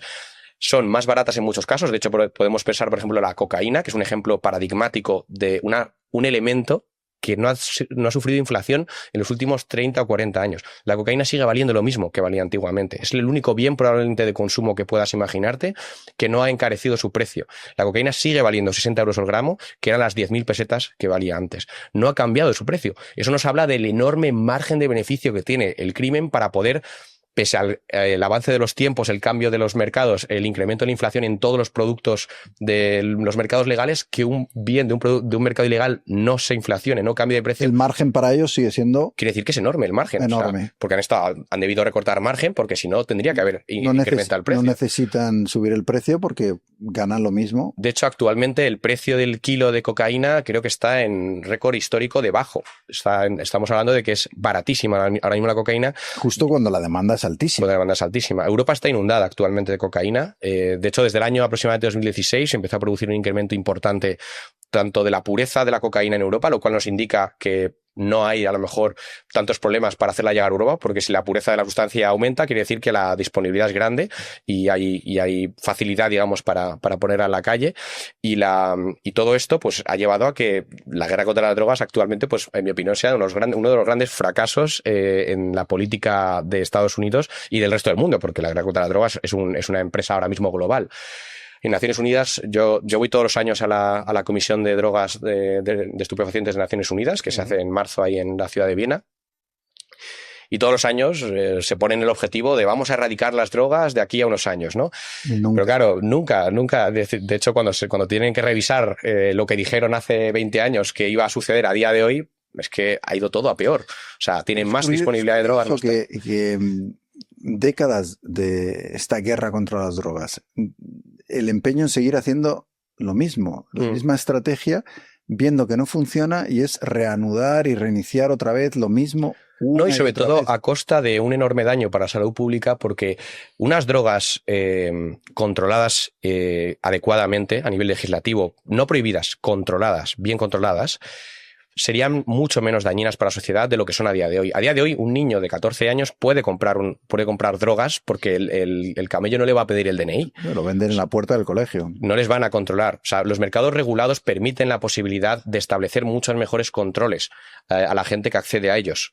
En cambio, los mercados desregulados, como los mercados criminales, son mercados que están disponibles para todo el mundo y en los que no hay un interés de salud pública, hay un interés exclusivamente de lucro. Y eso es muy peligroso, porque ese interés de lucro es el que está detrás de adulteración de las drogas, que muchas veces es más problemática incluso que las propias drogas, ¿no? Como hemos visto en el caso de Estados Unidos con el fentanilo, que es una epidemia creada por la adulteración, o sea, creada por la ilegalidad de esa sustancia que ha justificado una adulteración por parte del crimen. Producen además una gran cantidad de impactos a la seguridad nacional, es decir, problemas de criminalidad, todo lo que rodea al crimen y al narcotráfico está alimentado por el dinero de la droga y generan muchos problemas. Y luego encima también cuesta muchísimo dinero a la salud pública, porque actualmente estamos costeando el daño a la salud pública que producen las drogas sin recibir nada a cambio. Es decir, no tenemos, por ejemplo, una carga impositiva que pueda de alguna forma redirigirse a paliar a nivel de sanitario los daños de las drogas, como sí sucede, por ejemplo, con el tabaco o con el alcohol, que sí que tenemos esos impuestos que afortunadamente hacen que por lo menos el coste para la salud pública del cáncer y de los daños de las drogas de alguna forma se pueda equilibrar y no vaya todo al bolsillo del contribuyente que no consume esas sustancias, que es desgraciadamente lo que pasa a día de hoy. Pues esto con las drogas ilegales pasa. Es decir, una persona le da un infarto por consumir cocaína, esa persona obviamente va a ser tratada en un hospital y supone un coste para la salud pública que de alguna forma no ha compensado pagando unos impuestos por la compra de esa cocaína, ¿no? Es decir, que ahora mismo estamos pagando todos los daños, tanto los del tráfico como los que luego producen las drogas, sin estar, digamos, teniendo ningún tipo de control sobre esa realidad, ni siquiera estar recibiendo ningún tipo de compensación económica que pueda de alguna forma fortalecer nuestra capacidad para tratar esos problemas, ¿no? Y sin embargo, la guerra contra la droga sigue y ahora mismo Trump está bombardeando lanchas que salen de Venezuela, supuestamente de traficantes, aunque algunos han resultado ser pescadores, y convencido de que va a acabar también con la droga a base de ir a por los traficantes de esta manera. Bueno, eso es un sueño que han tenido muchos presidentes, gobernantes a lo largo de la historia, y no conozco ningún ejemplo que hayan conseguido su objetivo. De hecho, hasta, por ejemplo, si nos vamos a los ejemplos más extremos, Rodrigo Duterte, por ejemplo, en Filipinas, que se dedicó a ejecutar extrajudicialmente a todos los consumidores. Yo lo llegué a entrevistar, de hecho, en Filipinas, cuando era corresponsal en Asia, y estuve en Davao, donde él era alcalde, y iba con sus amigos, y tenía una banda, y iban por ahí, empezó así, o sea, ejecutando grupos de motoristas, ¿no? Motoristas iban, se llevaban a chavales, los ejecutaban. Eso, y luego cuando él llegó al poder como presidente lo extendió en esta guerra brutal que supuestamente iba a acabar con los traficantes, y que fue un drama porque, claro, morían muchos inocentes, porque, y como lo que estamos hablando, o sea, no solucionó para nada el problema. Es que no hay ninguna sociedad humana que haya tenido éxito, digamos, en esa empresa. Tampoco es que se haya intentado muchísimo a lo largo de la historia, sí que en los últimos años, pues mucho más, con el tema de la guerra contra las drogas y demás.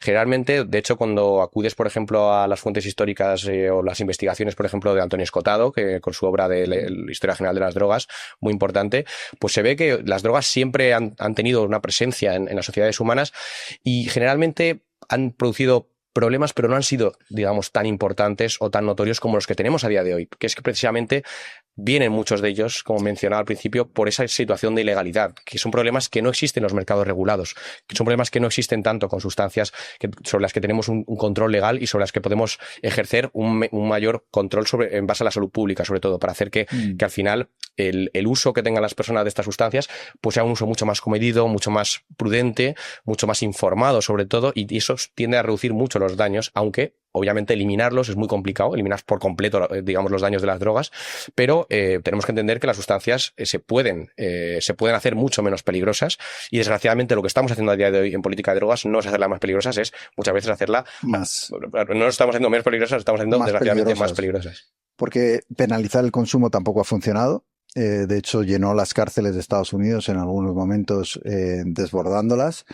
Afortunadamente España en esto fue más lista y lo vio a tiempo, la problemática que estaba teniendo de salud pública al meter a la gente en la cárcel por consumir drogas, y desde muy pronto, si no recuerdo mal, desde los años 80 o finales de los 70, España ya, digamos, que despenalizó el consumo de drogas. Aquí en España consumir drogas no se considera ilegal, siempre y cuando no sea en la vía pública, o siempre y cuando no sea siempre y cuando no esté siendo tráfico de drogas, que eso sí que está fuertemente penalizado, claramente. En principio, claro, una de las razones de que esto sea así, de que no se penalice el consumo, es la idea de que el adicto en realidad es un enfermo. No sé si es la palabra correcta para describirlo. Bueno, yo sí que considero la adicción una enfermedad. Al final es una enfermedad pues por un consumo de sustancias que te lleva a un descontrol. Al final la adicción, para considerarse como tal, si acudimos a los manuales de diagnóstico como el DSM-5 y demás manuales que se publican para diagnosticar los diferentes trastornos mentales, la adicción generalmente tiene que cumplir dos características, que es estar produciendo un daño a la persona, o sea, un consumo o un uso de una sustancia o incluso una actividad, porque no necesariamente las adicciones son solo consumo de sustancias, también el juego es una adicción o el sexo puede llegar a ser una adicción, tiene que estar produciendo un daño al individuo y tiene que no estar siendo capaz el individuo de controlar ese uso, ¿no? Cuando esas dos características se cumplen, estamos hablando de una adicción y para mí eso sí que es un trastorno, ¿no? Es una enfermedad porque tiene todas esas características realmente de estar produciendo un daño a la persona que no es capaz de frenar, ¿no? Y sí que, pues igual que pasa con otros tipos de trastornos que pueden ser muy dañinos para la persona, pasa igual con las sustancias. Pero yo, por ejemplo, lo que considero un error es considerar que todo consumo de drogas es un consumo problemático o que todo consumo de drogas es un consumo adictivo, porque no es cierto. Hay muchos consumos de drogas que se producen en nuestra sociedad actualmente que no necesariamente son problemáticos y no necesariamente son adictivos, ¿no? Podemos, por ejemplo, acudir lógicamente al uso médico, el uso médico de las drogas, que es un uso muy importante y que cada vez está más desarrollado en algunas familias de drogas y que tiene un componente positivo muy importante para personas con... De hecho, a eso vamos a ir, porque drogas psicodélicas, tu trabajo está centrado en el uso de estas drogas para fines terapéuticos. ¿Y crees que en determinados contextos, como acaba de explicar, controlados y en determinadas personas, tienen efectos, de hecho, curativos? Y lo que creo que es muy interesante aquí para todos vosotros es que tú no hablas solo desde el estudio, sino hablas desde la experiencia. Efectivamente. O sea, cuéntame, primero, ¿cuál era tu situación para que... Porque entiendo que tuviste o probaste tratamientos de todo tipo y eso es lo que te llevó a las drogas psicodélicas como una solución. Pero ¿cuál era el problema? Bueno, yo partí de ser una persona que no tenía, digamos, un contacto con las drogas así muy reseñable, o sea, más allá de beber el alcohol y de vez en cuando, que era un poco el único uso, digamos, de drogas que yo tuve en mi juventud, ¿no? Bueno, en mi primera juventud. Pero tuve al terminar la carrera una época en la cual me sentí muy vacío, muy perdido en la vida, muy triste, muy desmotivado, no sabía qué hacer, estuve así bastante tiempo. Mi familia y amigos estaban bastante preocupados por mi situación, porque la verdad que pues, me encontraba bastante mal y bueno, pues me aconsejaron pues hacer terapia, ir al médico. Hice un poco todo lo que suele hacer. Y fuiste, me imagino, pasaste. Sí, claro, hice un poco lo que hace todo el mundo cuando se encuentra así, ¿no? Cuando tiene una depresión. Es decir, era una depresión lo que tenías.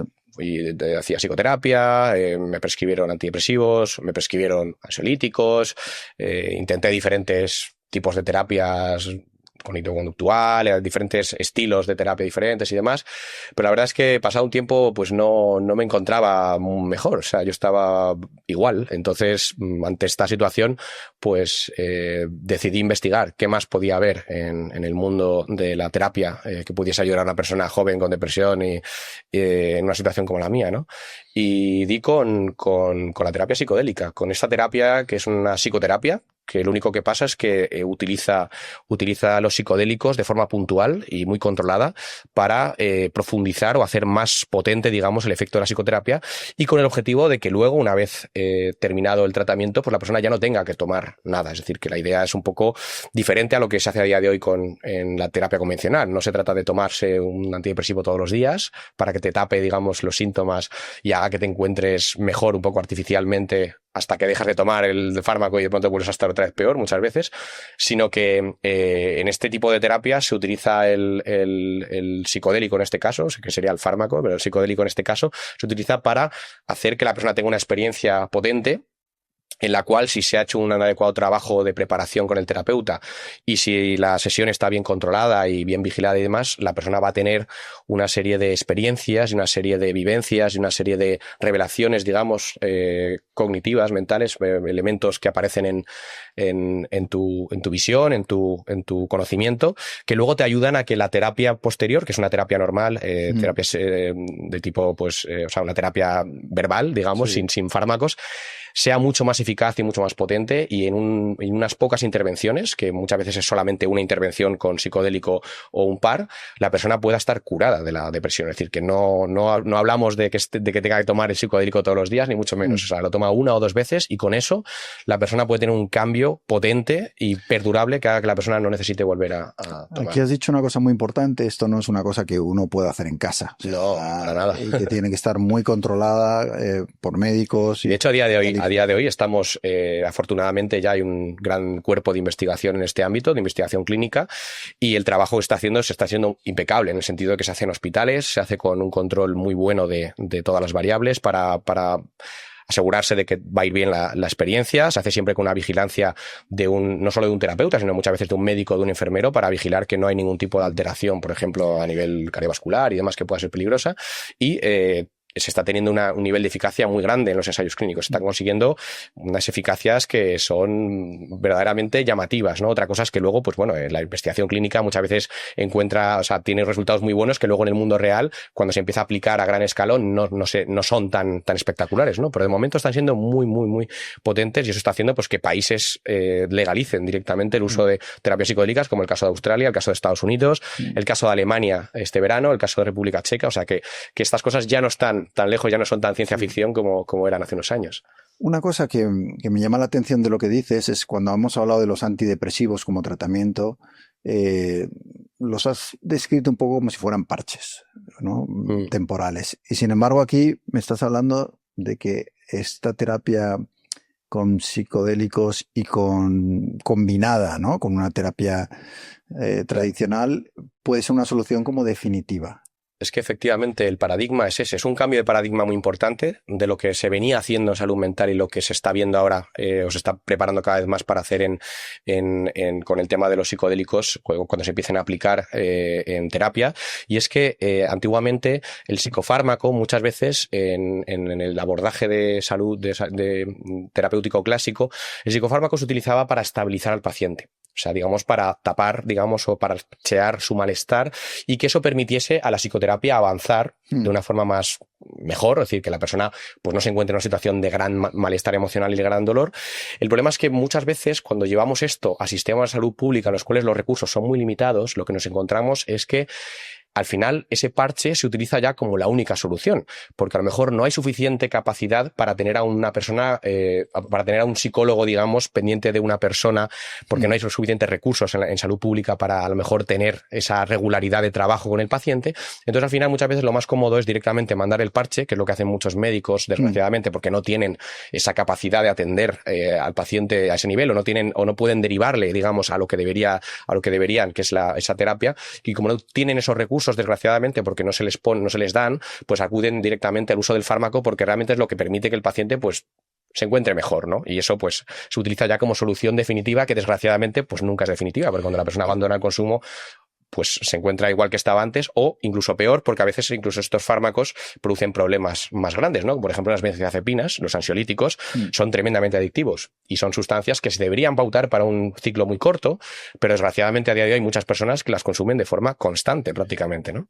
¿A ti te funcionó? A mí me funcionó muy bien, y además en mi caso fue muy claro ese efecto, digamos, podríamos decir, de catalizador que tienen estas sustancias. Es decir, no tanto de parchear, sino de simplemente acelerar un proceso que a lo mejor se habría producido si vas a terapia durante varios años, pero que en vez de tener que ir a terapia durante varios años, con una experiencia de este tipo, combinada con esa terapia que lo acompaña, se consigue pues en unos pocos días un cambio que sería equivalente a una persona que ha ido a terapia. Lo que produce es que llegas más profundamente al origen del problema. Sí. O sea, saca de ti o te lleva a un viaje interior, digamos, mucho más potente hacia dónde está la raíz de lo que te pasa. Efectivamente, lo que hacen es acercarte a la causa o el origen realmente de esa psicopatología, de ese trastorno que tú tienes, en vez de taparlo y esperar a que mejores por otros cambios, a lo mejor en tu contexto, en tu vida.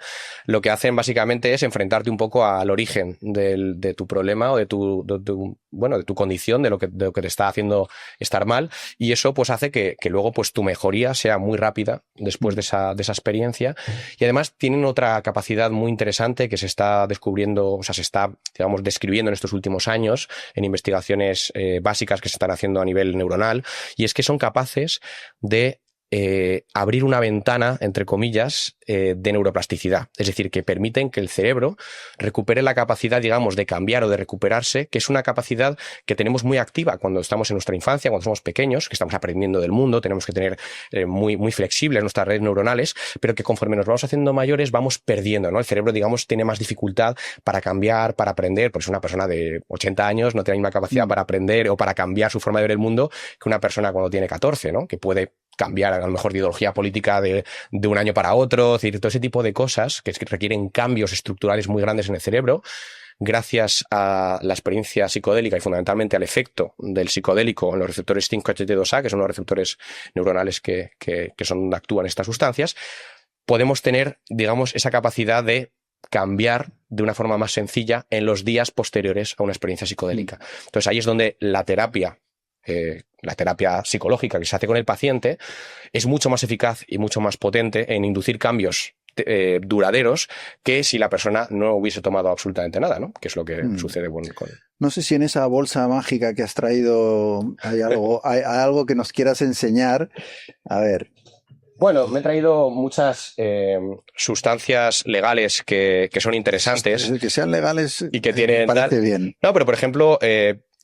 para que la gente vea, aunque esto no tiene relación con el ámbito de las drogas psicodélicas en particular, pero curiosamente existen muchas sustancias que actualmente se están empezando a vender con formatos nuevos, ¿no? Y esto está trayendo algunos problemillas, ¿no? Porque, por supuesto, las sustancias a lo mejor las identificamos más con su versión clásica, como puede ser el caso de, por ejemplo, el tabaco, pero no las identificamos tan bien con los nuevos formatos. Este es un ejemplo muy bueno, ¿no? Estos son, por ejemplo, los saquitos de nicotina que se llaman snus, que se colocan entre el labio y la encía, y que, si bien tienen menos problemas que el tabaco en tanto en cuanto no son tan, por ejemplo, propensos a producir cáncer de pulmón, o no generan a lo mejor tantas sustancias tóxicas por la combustión, pues tienen otros problemas, ¿no? Son, por ejemplo, bastante adictivas. Hay países como Suecia, de donde son originarios, por cierto, que hay muchísimo consumo de estas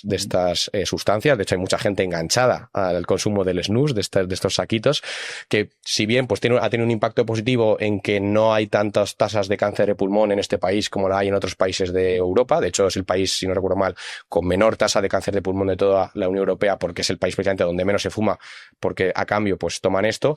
Pues bueno, por otro lado, la gente está muy enganchada, está todo el día tomando esto, y esto se toma además en dosis muy grandes. O sea, hablamos de que un saquito de estos a lo mejor puede tener el equivalente a medio paquete de tabaco o un paquete de tabaco entero en nicotina. Lo cual pues tiene también un impacto cardiovascular. A lo mejor no genera tanto cáncer o tanto daño en el pulmón, pero desde luego al corazón lo descoloca bastante, ¿no? Y luego pues tengo cafeína, por ejemplo, también, que esto es curioso porque en Austria, por ejemplo, en Austria y en Alemania, cuando se hacen las fiestas de Oktoberfest, tradicionalmente, para quitarse el sabor amargo de la cerveza y reducir un poco la sensación subjetiva de borrachera que tienen las personas después de beber mucho, se tendía a esnifar cafeína pura en polvo. Y de hecho se vendía con el nombre alemán de cocaína de la pradera, cuya traducción no recuerdo bien, como se decía en alemán.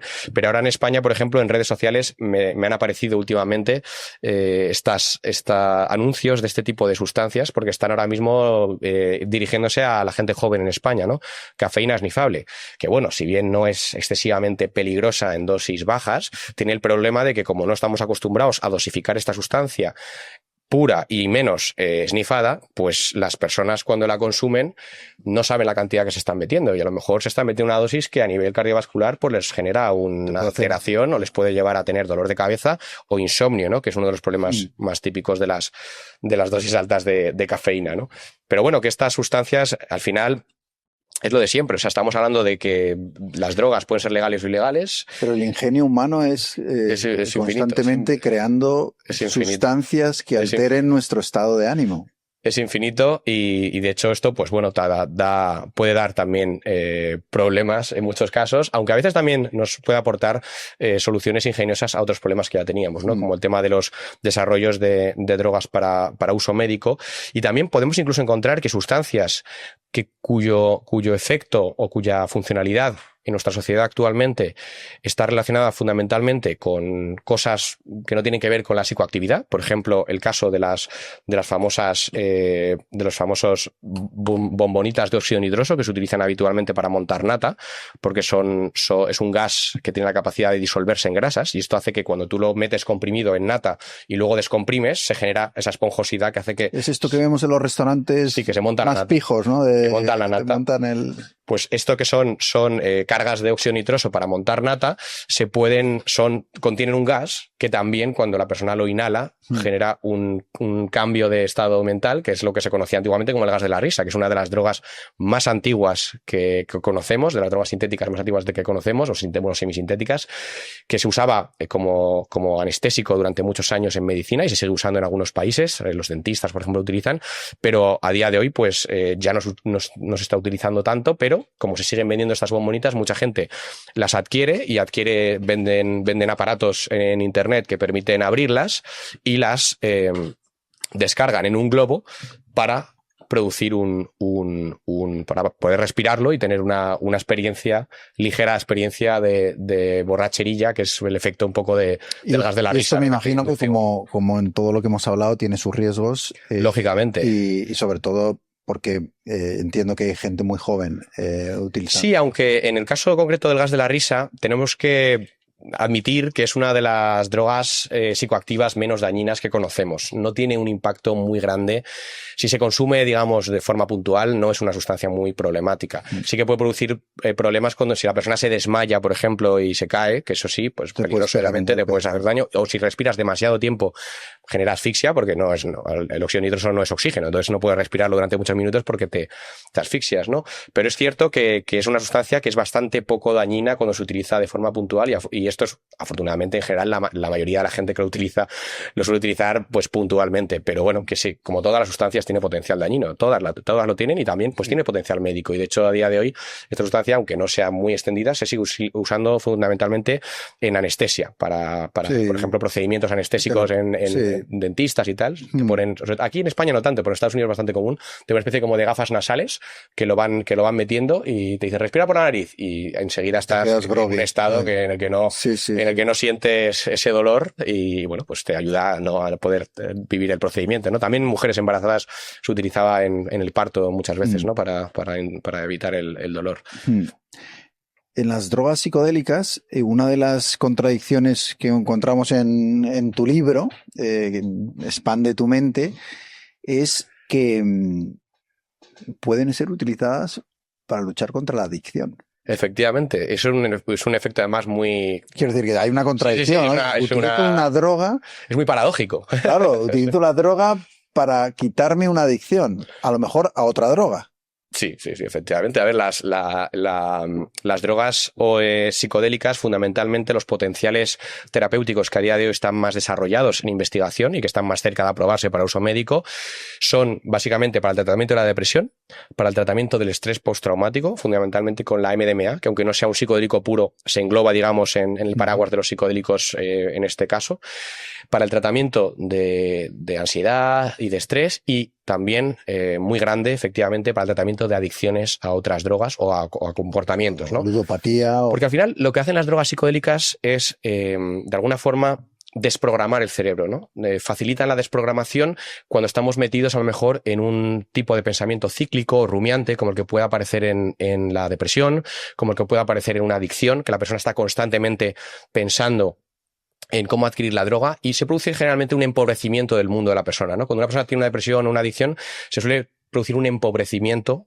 de lo que la persona quiere o de lo que a la persona le gusta en su vida, ¿no? Esos empobrecimientos muchas veces también están relacionados con la pérdida de sinapsis, la pérdida de conexiones neuronales. Se produce una poda sináptica, el cerebro pierde conexiones. Esto, pues, a la larga es muy dañino, o sea, puede producir incluso pérdida, luego, capacidades cognitivas, peor memoria, peor capacidad. Y los psicodélicos, cuando se utilizan de esta forma controlada y de esta forma adecuadamente administrados, son capaces de revertir estos procesos. O sea, por un lado, se ha visto que los psicodélicos no solo estimulan la neuroplasticidad, sino que además producen una sinaptogénesis, es decir, la creación de nuevas sinapsis. Las neuronas, digamos, que se rearborizan, se produce una especie como de proceso de fertilización a nivel cerebral, que es muy interesante. Se ha visto sobre todo en ratones, en humanos todavía está en fase de investigación, pero es interesante porque estos procesos tienen la posibilidad de ser eficaces en situaciones transdiagnósticos, es decir, que podemos utilizarlos para muchos trastornos mentales diferentes, ¿no? Y eso es lo que sucede con las adicciones. Cuando una persona tiene una adicción, se producen muchos procesos a nivel neuronal que son parecidos a los que se puede producir en una persona que a lo mejor tiene una depresión, ¿no? O que tiene, pues, un estado obsesivo, ¿no? Y cuando se utilizan los psicodélicos, se ve cómo esos procesos se revierten en muchos casos y la persona es capaz de abandonar adicciones que a lo mejor llevaba muchos años intentando abandonar sin ningún éxito, de forma muy rápida con la utilización de una experiencia psicodélica bien programada, ¿no? Y sin embargo, tú también hablas de que una cosa es esto, un tratamiento controlado, y otra cosa es pensar que no pasa nada, me voy a un festival de música y me pongo... Por supuesto. ¿No? No es de lo que estamos hablando, lo digo sobre todo porque la gente luego dice, oye, pues no pasa nada, puedo tomar lo que quiera. No, para nada. O sea, las drogas, en general, son todas herramientas que pueden tener utilidades y peligros, ¿no? Y las drogas psicodélicas son drogas muy poderosas para bien y para mal. Es decir, pueden ser tremendamente útiles en terapia y pueden ser tremendamente eficaces. Y de hecho, en la mayoría de sociedades humanas que han tenido contacto con drogas psicodélicas han tenido una gran veneración por ellas y un uso muy, muy, muy controlado. De hecho, si acudimos al uso tradicional que se hace, por ejemplo, en la Amazonía o en México, sobre todo en el continente americano, ha habido un gran uso de drogas psicodélicas por parte de todas las poblaciones precolombinas que existían. Siempre han sido sustancias que han sido veneradas y utilizadas con mucho respeto, con un control. Obviamente el control que se ejerce ahí no es el mismo que ejercemos nosotros en Occidente. Tenemos también cosmovisiones diferentes y contextos diferentes. Allí el chamán, allí el curandero es la persona que se encarga de gestionarlos. Son gente que conoce mucho estas sustancias, los utiliza de una forma acorde a la sociedad que tienen allí. Aquí en Occidente, lógicamente, los psicodélicos los tenemos que adaptar a nuestra forma de entender la sanidad, que es a través de los médicos, a través de los hospitales, aunque pueda coexistir también con un sistema, pues, parecido al que se hacía a nivel tradicional, ¿no? Pero desde luego lo que creo que es peligroso es el descontextualizar los psicodélicos y conectarlos, por ejemplo, con el uso recreativo de tipo festival sin que exista, digamos, ese contenedor de conocimiento y de profesionales que saben manejar estas sustancias, que sí que existen en esas sociedades y que sí que existirían en nuestros países si los aplicamos a través de la sanidad y a través de los médicos, ¿no? O de los psicólogos, o de los psiquiatras, o de los profesionales que entendamos que son los que tienen la capacitación para manejar estas sustancias. Afortunadamente, a día de hoy la investigación está yendo por muy buenos cauces, se está haciendo todo bastante bien en cuanto a seguridad, a control, y esto está permitiendo, pues, que los resultados estén siendo muy buenos y que no se estén dando apenas problemas en estos estudios, ¿no? Obviamente las experiencias psicodélicas son experiencias en las que nadie te quita el que puedas tener momentos desagradables, momentos de ansiedad, momentos de malestar, lo que habitualmente conocemos como mal viaje o sí, experiencia difícil, pero eso dentro del contenedor de la terapia no es un problema, es una parte que puede surgir durante la experiencia psicodélica, pero como estás bien controlado y como luego vas a tener un proceso de integración con el terapeuta, pues no es tan peligroso porque todo eso luego se puede integrar y de hecho puede llegar a ser muy útil. Mucha gente que ha tenido malas experiencias luego al cabo de unos años ha llegado a decir que han sido las experiencias más instructivas que han tenido en sus vidas, ¿no? Bueno, también porque la memoria hace muchas cosas. Ya, obviamente.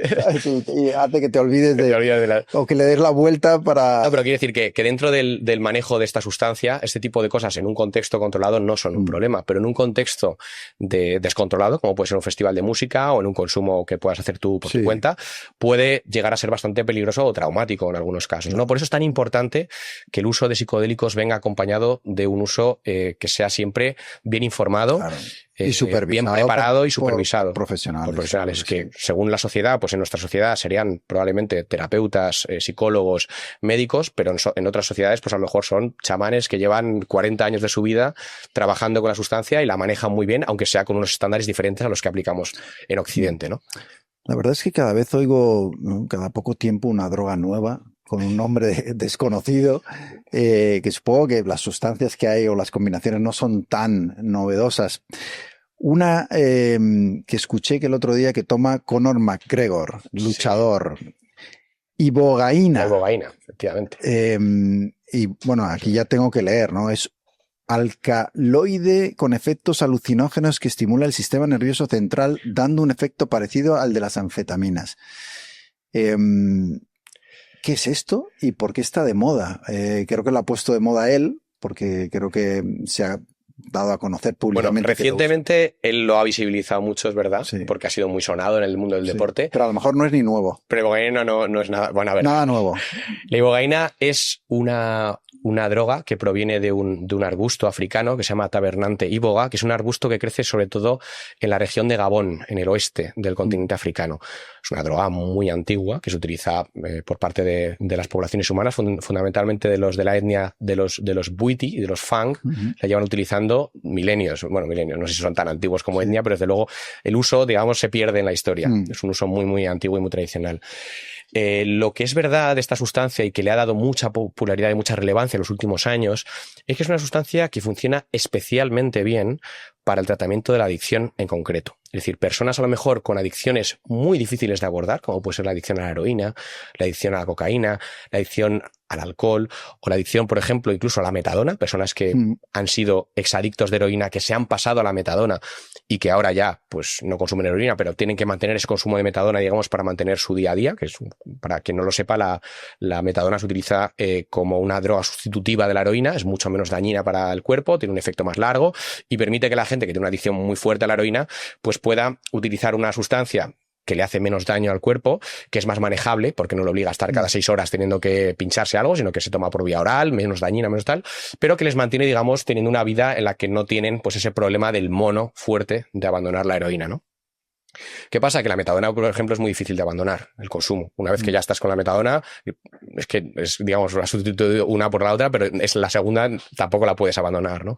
Entonces, hay muchos estudios que se han hecho en estos años sobre cómo la experiencia psicodélica con ibogaína, porque la ibogaína es un psicodélico, aunque su mecanismo de acción es un poco diferente al de los psicodélicos normales, como la psilocibina de las setas o el LSD, pero tiene básicamente un manejo parecido, ¿no? O sea, se hace un tratamiento en el cual se administra la sustancia a la persona, se la acompaña durante varias horas, se trabaja psicológicamente con ella, y lo que tiene la ibogaína de especial frente a otros psicodélicos es que parece ser que no solo actúa sobre lo que es la parte psicológica de la adicción, sino que también actúa sobre parte de la adicción física, es decir, que la persona, después de tomar ibogaína y tener esa experiencia en la que pues vive cosas, le cambian cosas, formas de ver el mundo y tal, se produce un cambio también en lo que es el mono. La persona tiene menos mono después, ¿no? De hecho, en España hay un estudio muy interesante que han hecho pues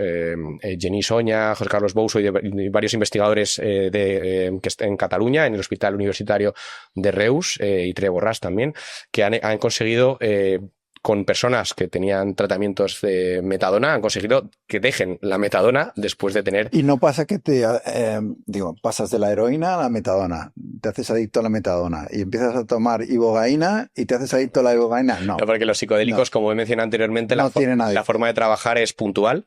Sí. Y ya está. Quiero decir, no es que sustituyas una cosa por la otra, sino que tienes una experiencia, tanto psicológica como una especie de, como un efecto farmacológico en el cuerpo, que hace que dejes de necesitar ninguna sustancia realmente. De hecho, ese efecto que tienen los psicodélicos para tratar la adicción, a mí me parece, como bien has dicho antes, un efecto muy paradigmático y muy curioso y muy bueno, realmente es curioso, porque es como lo contrario de lo que pensamos habitualmente. Decir, oye, pues te van a dar una droga para quitarte una adicción, es como... Sí, no, es muy contradictorio. Es verdad que cuando tú escuchas que alguien que mucha gente idolatra, como McGregor, ¿no? Oye, yo tomo esta ibogaína y tal. Sí que el riesgo que podría estar ahí detrás es que haya gente que la tome sin ese control. Sí. Oye, pues si él la toma, viene estupendamente, venga, yo la voy a probar, ¿no? Pero sin una supervisión. Y que eso puede pasar y obviamente es un riesgo importante siempre que una figura pública habla positivamente de una experiencia con alguna sustancia, ¿no? Dice que la ha curado y demás. Eso es cierto. Lo que pasa es que es verdad que en el caso puntual, o sea, en el caso específico de los psicodélicos, es verdad que son sustancias que actualmente, afortunadamente, está habiendo bastante cuidado en que el manejo o su utilización sea siempre bastante bien informada. Es decir, no se está produciendo, digamos, un consumo muy grande fuera de lo que es los contextos controlados, aunque es un riesgo que siempre se puede dar, ¿no? Y además la ibogaína tiene la particularidad dentro del mundo de los psicodélicos de que como tiene un mecanismo de acción bastante diferente a los otros psicodélicos, de hecho es una sustancia que muy misteriosa, todavía no conocemos muchos de sus mecanismos de acción, o sea, actúa a nivel de diferentes receptores, es como curiosa, es diferente, ¿no? Dentro de los psicodélicos. Pero la ibogaína tiene un peligro específico que no tienen otros psicodélicos y es que tiende a producir una prolongación del intervalo QT a nivel cardiovascular, es decir, que lo que puede producir es eventos de arritmias o eventos que pueden ser peligrosos para una persona que tenga una cardiopatía, alguien que tenga alguna enfermedad cardiovascular. Por eso, en el caso de la ibogaína, cosa que no es necesario hacer con otros psicodélicos, sí que hay que hacer, por ejemplo, a las personas una prueba de esfuerzo, un electrocardiograma, para ver si todo está bien a nivel cardiovascular antes de administrarla, porque si no pueden producir problemas. No todos tenemos el estado de forma de McGregor. Claro. Ni podemos soportar a lo mejor lo que ese cuerpo puede... Claro. Por eso es muy importante. Soportar. Y de hecho ha habido episodios, ha habido personas que han fallecido en terapias con ibogaína por no haber hecho un adecuado control previo de riesgos, ¿no? O sea, por eso es muy importante en el caso de la ibogaína en particular que ese control sea todavía más importante, más prioritario que en el caso a lo mejor de otros psicodélicos, que es verdad que siempre el control va a mejorar que la persona pues tenga una experiencia más segura, menos peligrosa y demás, pero por ejemplo en el caso de la psilocibina o del LSD generalmente no suele ser sustancias muy peligrosas más allá de que la persona pueda tener pues una experiencia desagradable o un mal viaje, ¿no? Puede pues pasar eso, pero digamos que no es una cosa que suceda muy a menudo o que sea un problema muy grande a nivel social. Pero sí que es verdad que si hablamos de la ibogaína, ahí sí que estamos hablando de una sustancia mucho más arriesgada y que hay que tener un mayor control, aunque bueno, el beneficio también es muy importante si conseguimos que una persona que tiene una adicción destructiva deje de tenerla, en cuyo caso beneficio-riesgo se compensarían, ¿no? Pero hay que tener mucho cuidado, mucho control con esta en particular. Es curioso porque la ibogaína además en estos últimos años se ha popularizado mucho dentro del mundo del deporte. Hay muchos deportistas, fundamentalmente deportistas de deportes que han recibido muchos golpes. Lo que se llama traumatic brain injury, o sea, daño cerebral traumático por golpes, fútbol americano, fundamentalmente hockey y fútbol boxeo, americano. Me imagino.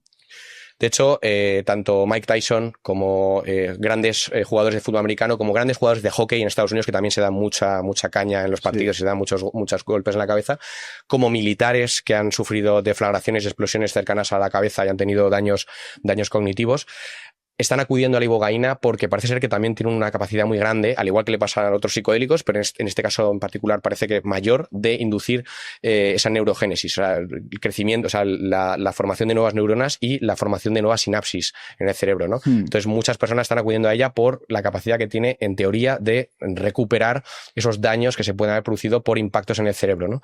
Esto además nos abre otra ventana muy interesante para estudiar lo que son los psicodélicos en el tratamiento de enfermedades neurológicas. No solo enfermedades psicológicas o trastornos cognitivos, o sea, trastornos, digamos, más de corte, pues, como depresiones o adicciones, sino también poder entrar ya en lo que son los problemas que afectan directamente a la neurona, ¿no? Como pueden ser pues, las enfermedades neurodegenerativas, las demencias, incluso los accidentes cerebrovasculares, cuando alguien tiene, por ejemplo, un ictus y de pronto pues, pierde, yo que sé, la movilidad de una mano o pierde la movilidad de una parte del cuerpo y tal.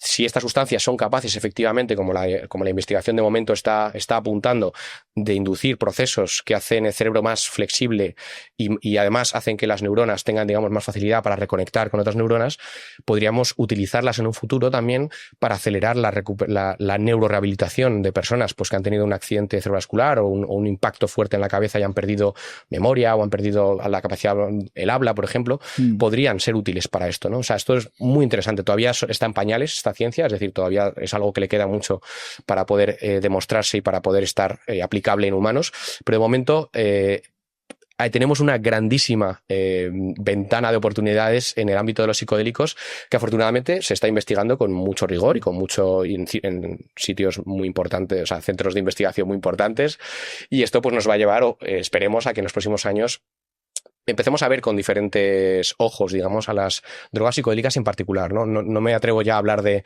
si esto va a aplicar a otras drogas, que bueno, pues igual pueden tener utilidades también en otro tipo de trastornos, pero desde luego en el caso de los psicodélicos sí que todo apunta a que en los próximos años vamos a ver unos cambios muy importantes y sí, van a venir. Hablas de una revolución. Sí, es una revolución, es un cambio de paradigma a nivel de psiquiatría, por ejemplo, y si realmente se puede aplicar, digamos, este efecto psicoplastógeno o neuroplástico de los psicodélicos a nivel de cerebro humano en trastornos neurológicos, tendríamos también un avance importantísimo, ¿no? en la neurología, que desgraciadamente pues lleva muchos años encallada con problemas como las enfermedades neurodegenerativas, en las que no tenemos forma de abordarlas más allá que desgraciadamente esperar a que la persona termine por apagarse y morir, porque no hay mucho mayor abordaje farmacológico que sea eficaz a día de hoy, ¿no? Bueno, yo creo que hemos desmontado algunos estereotipos y hemos hablado de las drogas, bueno, sin censura, como es el nombre de este espacio, y hemos visto que pueden ser muy malas, letales, por supuesto, que algunas pueden ser buenas si son utilizadas con control y con supervisión profesional. Totalmente. Y que hay mucho, me da la sensación, ¿no? Me quedo con la idea de que hay mucho por explorar, de aquí al futuro. Sobre todo hay mucho por conocer. Hay mucho por conocer. El mayor problema de las drogas, en mi opinión, en la actualidad es el enorme desconocimiento que existe sobre ellas, ¿no? Tanto porque ese desconocimiento es muy dañino a nivel de salud pública, como porque ese desconocimiento muchas veces también hace que perdamos esa perspectiva de la utilidad que pueden tener en algunos contextos bien controlados, ¿no? Y es una pena, ¿no? Porque pues, la revolución de las drogas psicodélicas que estamos ahora mismo viviendo, empezamos a vivirla en los años 70 o 60 y, bueno, más bien antes, en los años 50, 60, pero por culpa de ese desconocimiento y de ese pánico moral que las drogas siempre llevan, desgraciadamente, adosado en Occidente, pues perdimos esa oportunidad y hemos tenido que esperar 40 años para volver a retomar la oportunidad. Esperemos que esta vez sea para bien y lleguemos hasta el final con las utilidades terapéuticas que puedan tener. Pero bueno, que siempre tenemos ese peligro, ¿no? De no conocer este mundo, porque es un mundo que yo entiendo que es desconocido para todo el mundo. Sí, bueno, y provoca mucho recelo, ¿no? Sí, simplemente la palabra droga, pues nos echa para atrás por esa parte, digamos, negativa. Y es comprensible, que tiene, sí. Que eso sea así. Pero bueno, tenemos aquí Expande tu mente, Antón Gómez Escolar, os lo recomiendo mucho. Ha sido un enorme placer tenerte con nosotros. Lo mismo digo, muchas gracias por invitarme. Y estaremos atentos a las investigaciones y a lo que venga. Y a todos vosotros, muchas gracias por estar una semana más aquí. La próxima, otro invitado, seguro que fascinante. Ya sabéis, siempre sin censura, con total libertad, para hablar de temas interesantes. Muchas gracias.